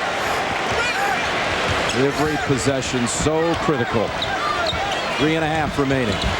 Hamilton left open after Brand went for the steal, and a 3 gives him the 5-point lead. He rips the long one. Scotty Thurman, Antonio Lang over the top, Charlotte, North Carolina. A huge 3 there, and that was as well. And that was also against Duke. Carrawell comes into the traffic, then get Vosco for that one. Let's check the CBS Sportsline stat of the game. Field goal percentage. And Connecticut over 50%. Holding Duke down to 42%. And Jim, as you pointed out at the top of the show, Duke has held teams to 36%, the lowest since 1960. But Connecticut doing a fine job offensively. For a complete wrap-up of the tournament, go to cbs.sportsline.com. Carrawell to shoot 2. Good arch on the ball there by Carrawell. His first Final Four memory, Duke-Louisville final back in 1986. Coach K's first final, Louisville won. Freshman Purvis Ellison, the MVP, or MOP, if you will. 1 of 2. Nobody stepped in for Duke for that long rebound. And this senior leader right here seems to be all over the floor.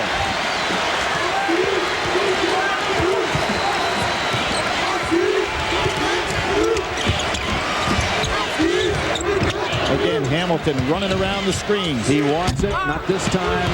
Carrawell pulls it away, waits for his teammates to catch up. And then takes it too far. Just hold on, big call. It's going to the Devils. Same thing that William Avery did. Took the ball down in the corner when he didn't have the numbers. Big break for Duke here. Ripped on out of there.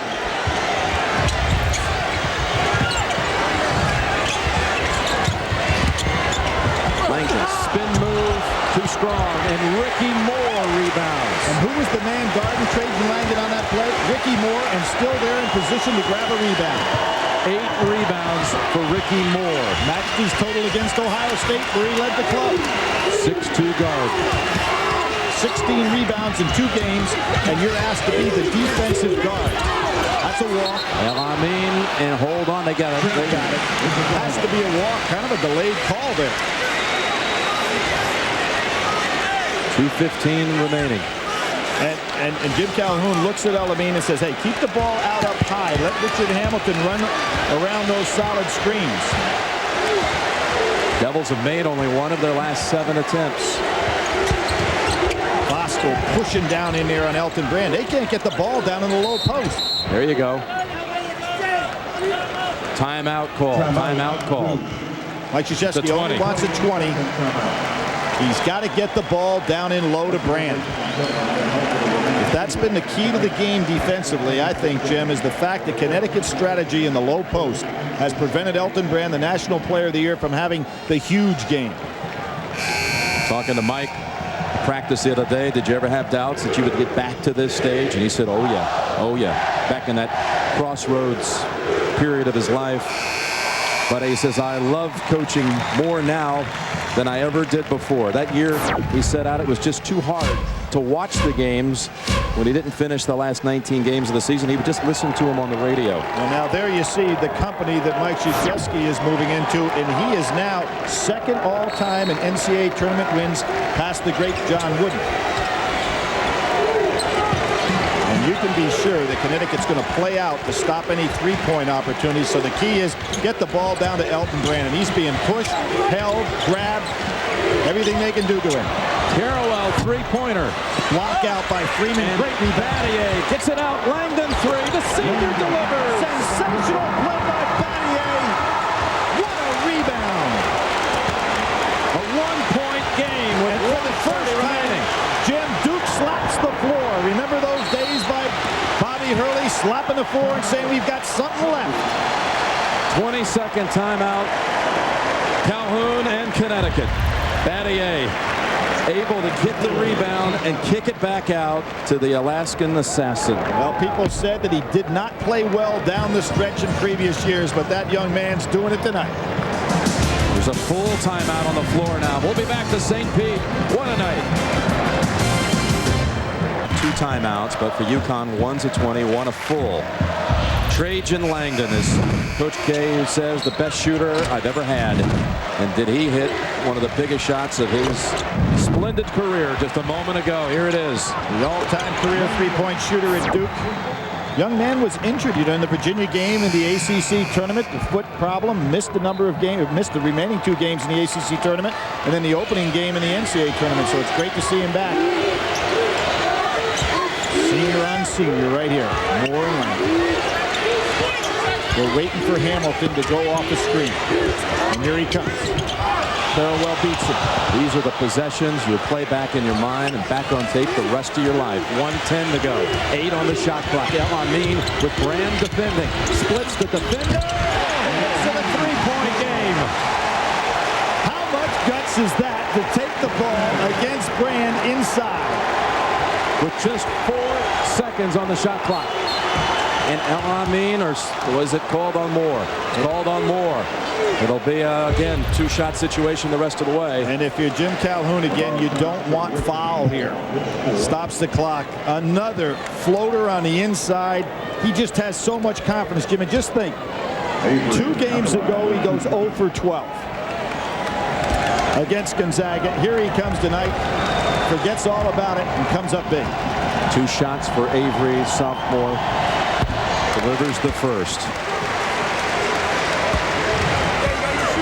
What a combo he's been with Elton Brand. They made recruiting trips together to Virginia and Kentucky. They decided on those trips they were going to go to the same school, and they chose Duke. And now they're down 1 with 54 seconds to go. In any case, Duke will get another possession. At least 1.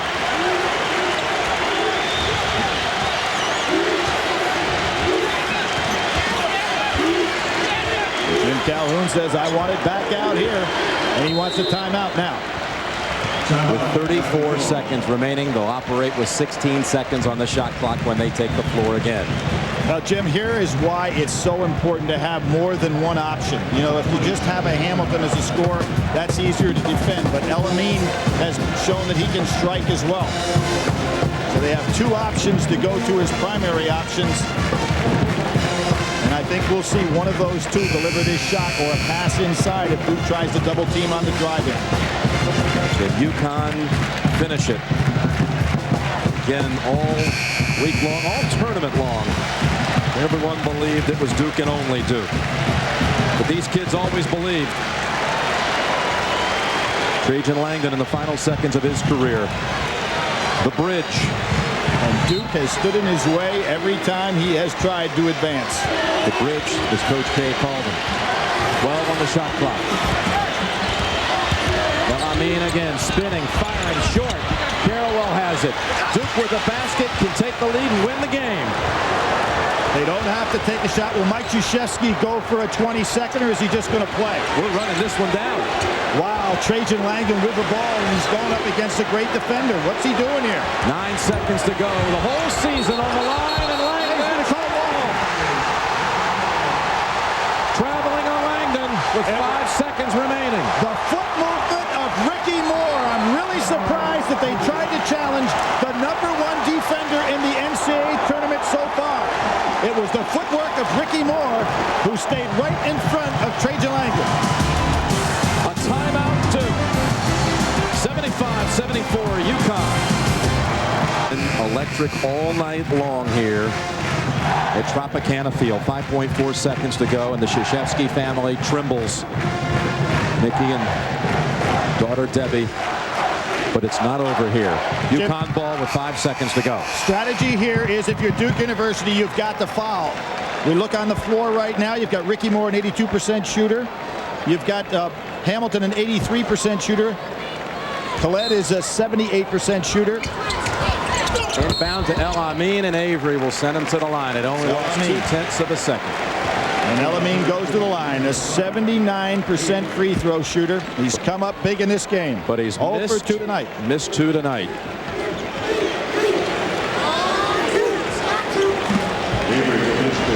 There is the defensive intensity of Ricky Moore. I really thought that Duke would have been better off not trying to go against the strength of Connecticut's defense and put the ball in the hands of Avery since Moore was on Trajan Langdon. But that's old news now. Again, you watch the tournament through the eyes of the players, through the eyes of the kids. And Khalid El-Amin, who had just an atrocious game against Gonzaga in the regional final, as they tried to clear that hurdle, still stepped to the line though late in that game and hit the key free throws. 2 shots coming for El-Amin.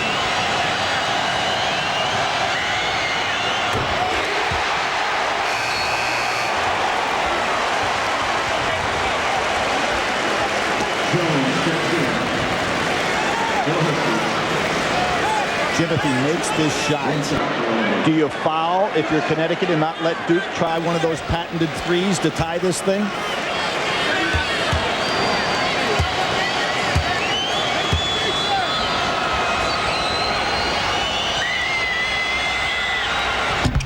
You'll need a 3 to tie.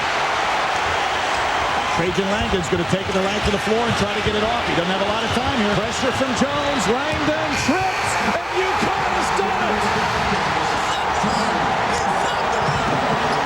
El-Amin comes over and says, "We shocked the world." Folks, you gotta believe, because just when people say you can't, you can.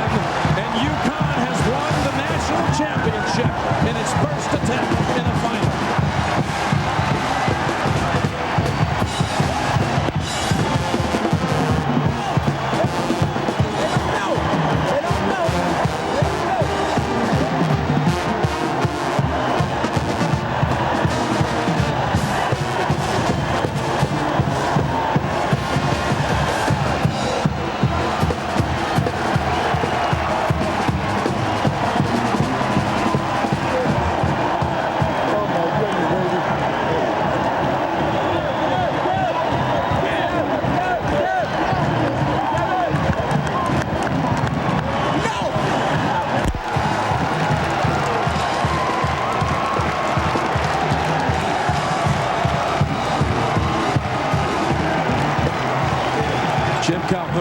was completed. The unthinkable for many, the improbable.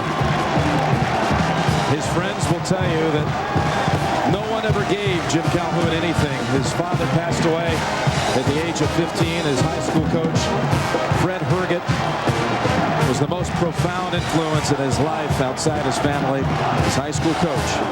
And he said he wanted to be like him one day, wanted to make a difference like he did to me.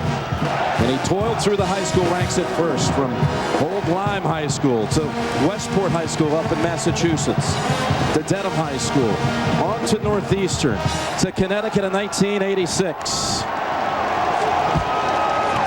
Nothing was ever given to him. He started with nothing, and he had to grind every step of the way.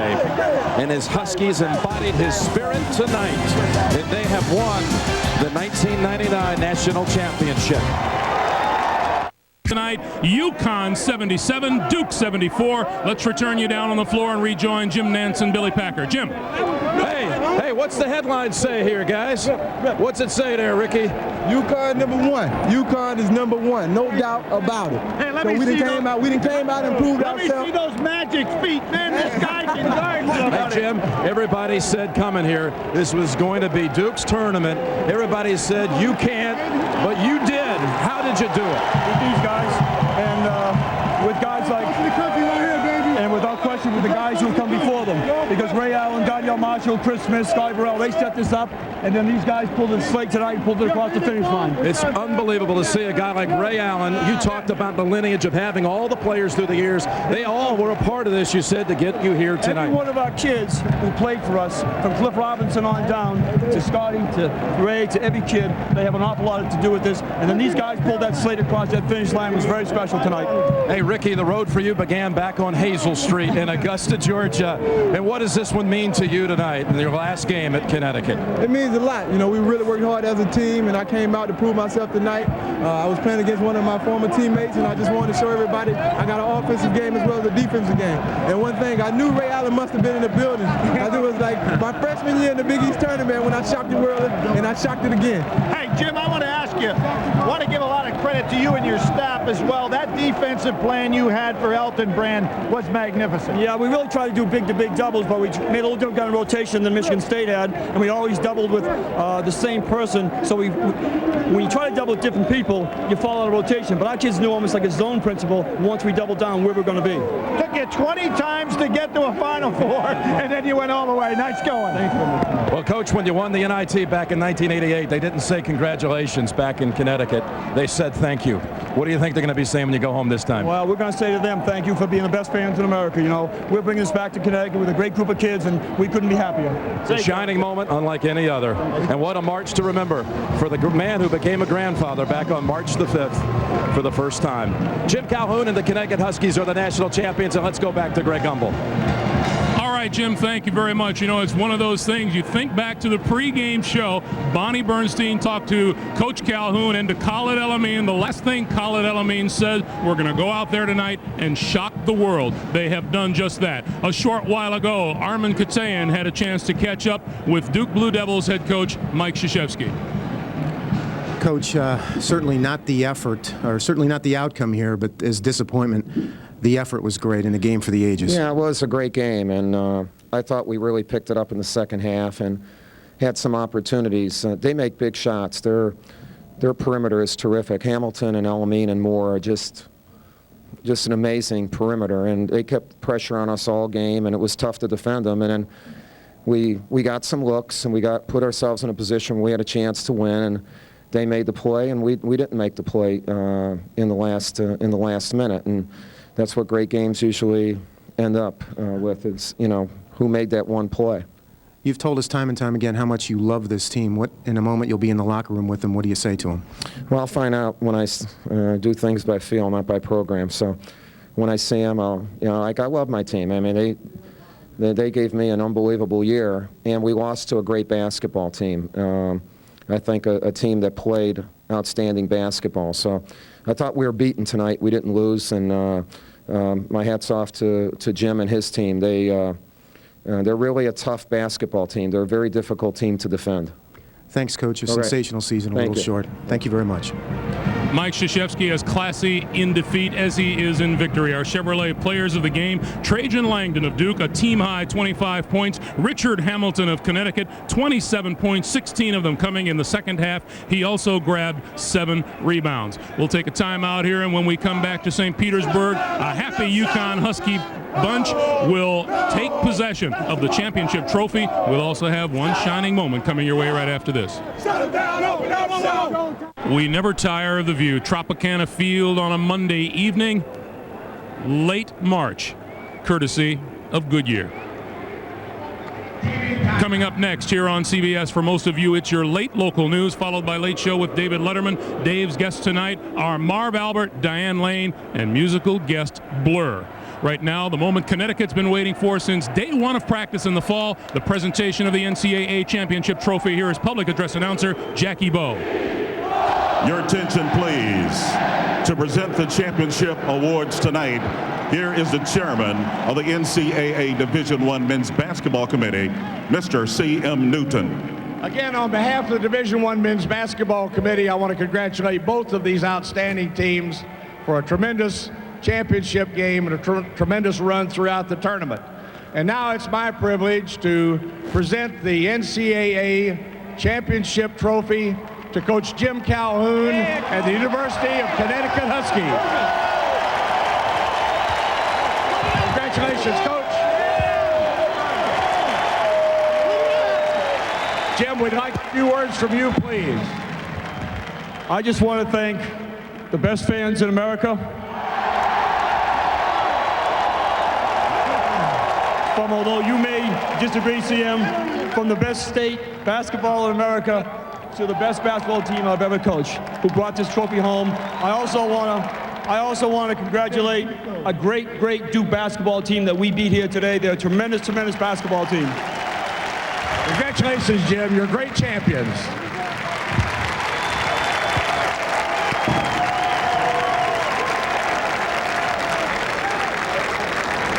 Congratulations in order. You bet they are. The Huskies of UConn are national champions. We'll come back to St. Petersburg with more right after this. Langdon's going to take it the length of the floor and try to get it off. He doesn't have a lot of time here. Pressure from Jones. Langdon trips, and UConn has done it. Final moments of a terrific ball game. UConn wins it by 3, 77-74. You said before the game the Huskies had to put the pedal to the metal, and for the most part they did that tonight. They really did. They did an outstanding job. As I look at this game, their bench was a little better, 17-8 scoring from UConn's bench, and then they were able to better do their key, which was contain Brand, than Duke was able to do their key, which was to contain Richard Hamilton. And Coach, I thought that UConn got more dangerous the more they realized that they could play with Duke out here tonight. No question about it, but I'd like to just take this opportunity to commend everyone in the game for a high level of play, excellence and effort. It was just fantastic to watch. It was a pleasure to watch it as a coach and as a fan. Duke comes down to the championship game and then registers its lowest field goal percentage of the season at 41.1%. They come a 3-point shy in the championship game. A timeout here. We're back with one shining moment right after this. Again, coming up next, it's your late local news, followed by The Late Show with David Letterman. Dave's guest tonight, Marv Albert, Diane Lane, and musical guest Blur. Our final score, the UConn Huskies, champions, 77-74 over the Blue Devils of Duke. Now, Saturday at 1 Eastern Time, CBS Sports brings you live flag-to-flag coverage of the Nashville 320 presented by Outback Steakhouse. Then at 4 Eastern, CBS Sports Spectacular brings you the U.S. Snowboarding Grand Prix and the Snapple Superstars. Then in 2 weeks, it's golf's most prestigious event, the Masters. Our CBS Sports coverage begins Thursday and Friday, April 8th and 9th, with late-night highlights at 11:35 Eastern Time, followed by live third-round coverage Saturday at 3:30 Eastern. Then on Sunday, final round coverage gets underway at 4 Eastern. The Masters on CBS, a tradition unlike any other. And so tonight, after years of sustained excellence, Connecticut coach Jim Calhoun and his spirited Huskies finally got the shot they deserved, and they made the most of it. Our congratulations also to Duke coach Mike Krzyzewski and his Blue Devils, who throughout the season represented the gold standard in college basketball. With 2 national titles and 5 trips to the Final Four, Duke can still lay claim to the title as the team of the 90s. This mad march of 64 teams and 63 games has again given us one wondrous story after another, punctuated with names like Arsenault, Zerbiak, and Krzyzewski. For Jim Nance, Billy Packer, Clark Kellogg, Coach Rick Majerus, and for all of us here at CBS Sports, I'm Greg Gumbel. Thank you for being with us. As we leave you now from St. Petersburg, Florida, here's one last tribute to the 1999 tournament and its many shining moments.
Is tipped, there you are.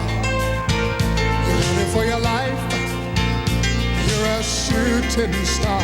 All those years, no one knows just how hard you work. But now it shows that one shining moment you reached deep inside.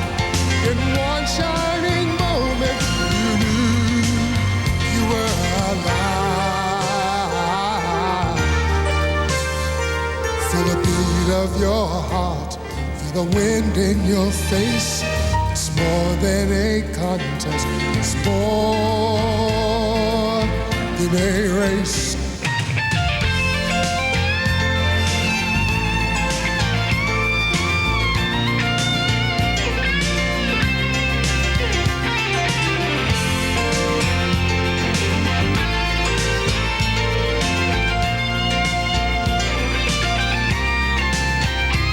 It's done, win or lose, you always did your best, 'cause inside you knew that one shining moment you reached for the sky.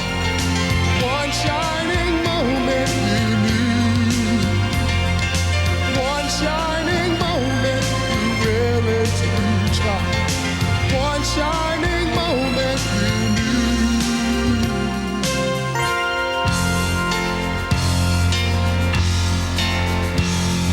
Shining moment,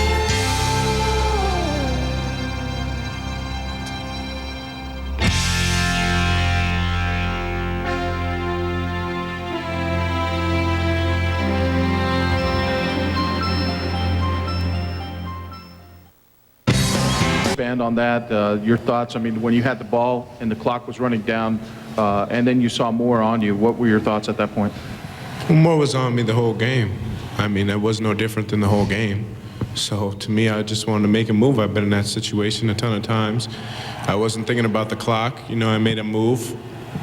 You know, I might have traveled, I might not have. That's the call. And so, I mean, that's the way the game goes. But, I mean, that's not the game. You know, there's millions of plays in that game that determine the outcome. So I'm not going to hang my head on that play. He played good defense, and you know the way it turned out. Right here on the right. Coach and Trajan, do you feel that any experience in being in those tight situations at the end of the game was a factor tonight? I don't think so. We made so many big plays to almost win the game. Our kids made huge shots. We made a tremendous defensive. We had a tremendous defensive exchange just prior to that. So I don't think so. I think it. You know, they're good and we're good, and they did a thing better than we did right at the end, and they won. And it was that type of game. Right back there on the left. Coach, and also for the players, in a one-game-and-out type of tournament, is the pressure as the game gets tight on the favored team extremely, almost unbearable? And B, are you happy to be in such a high-caliber game? I don't think our kids showed like they were under pressure. I hope. Otherwise, they were beating us, and we came back. And I thought in the last 8 minutes we played our best basketball.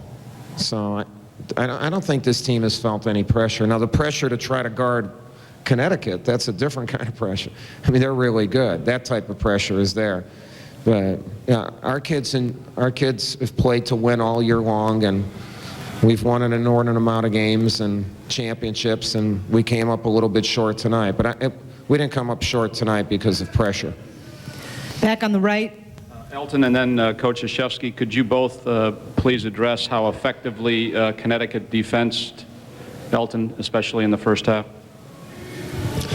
First half, they made it really tough down there to get open looks. They were, dropping down, but that's been going on all season. I give those guys, the utmost credit. They were just, fighting every possession, every time I touched it, and, they were getting back to Trajan and Will when we relocated, so they did a good job.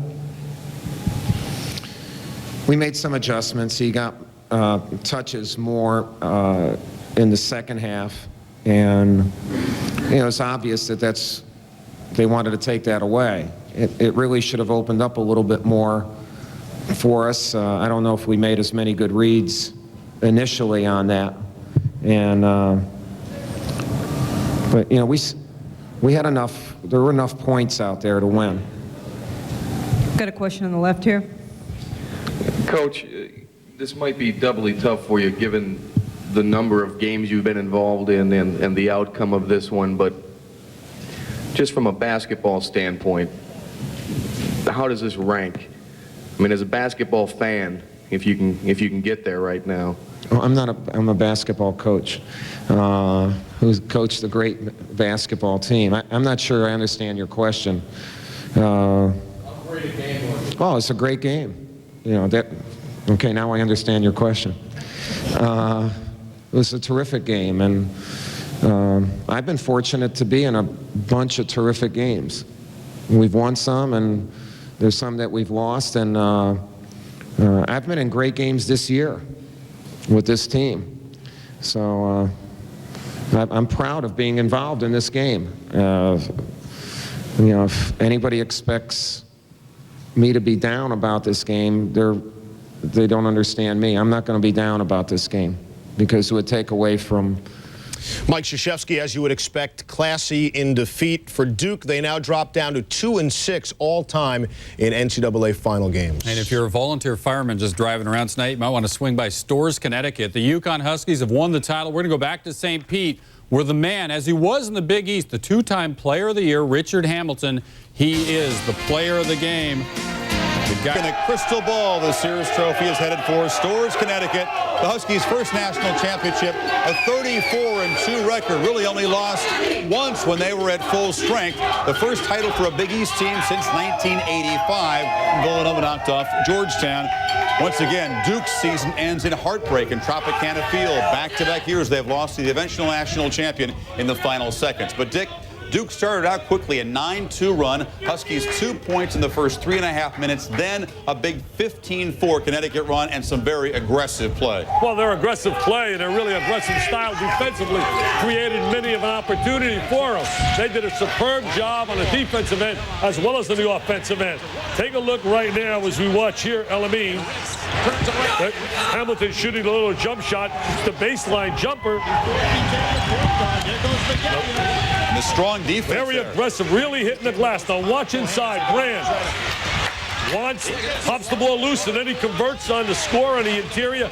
Very aggressive play right out of the gate, both defensively and offensively. I thought Ricky Moore attacking the basket early was big as well, Digger. We talked about Ricky Moore from Augusta, Georgia, and the focus on him in the matchup with Will Avery, who's also a high school teammate. But Moore was just brilliant offensively and then later on defense. Well, Elamine gets in foul trouble, so it becomes the Ricky Moore show in the first half. And not only like he did against Gonzaga, ran the offense. Tonight he decides to score for the offense, and he really took over the game when UConn needed it the most. Watch, gets a loose ball, decides to take it himself, reads it, little bank shot, score.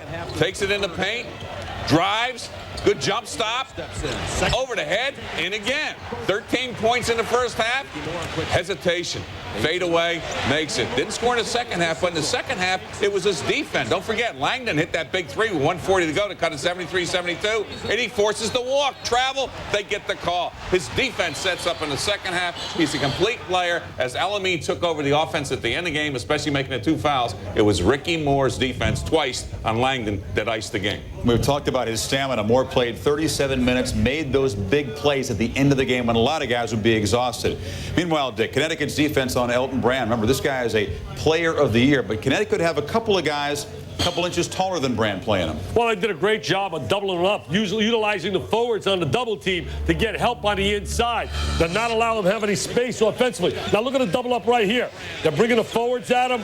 Right now Hamilton steps at him, and they just take away any space for him to operate on the interior. And that created a problem in that first half. Look at another double up. There's Hamilton popping the ball loose. I'll tell you one thing, these Connecticut kids were so focused, it was incredible. And the pattern continues for the Huskies to take away an opponent's leading scorer in an NCAA tournament game. Kenny Thomas held without a field goal for New Mexico, a low post player. Oliver, Fromm, and Red are all guards, but again, held in check by the Huskies. And tonight, Brand frustrated. Well, I really think what shows up, you saw it against Stanford. I was shocked when they went out to Stanford in the Cedar Quick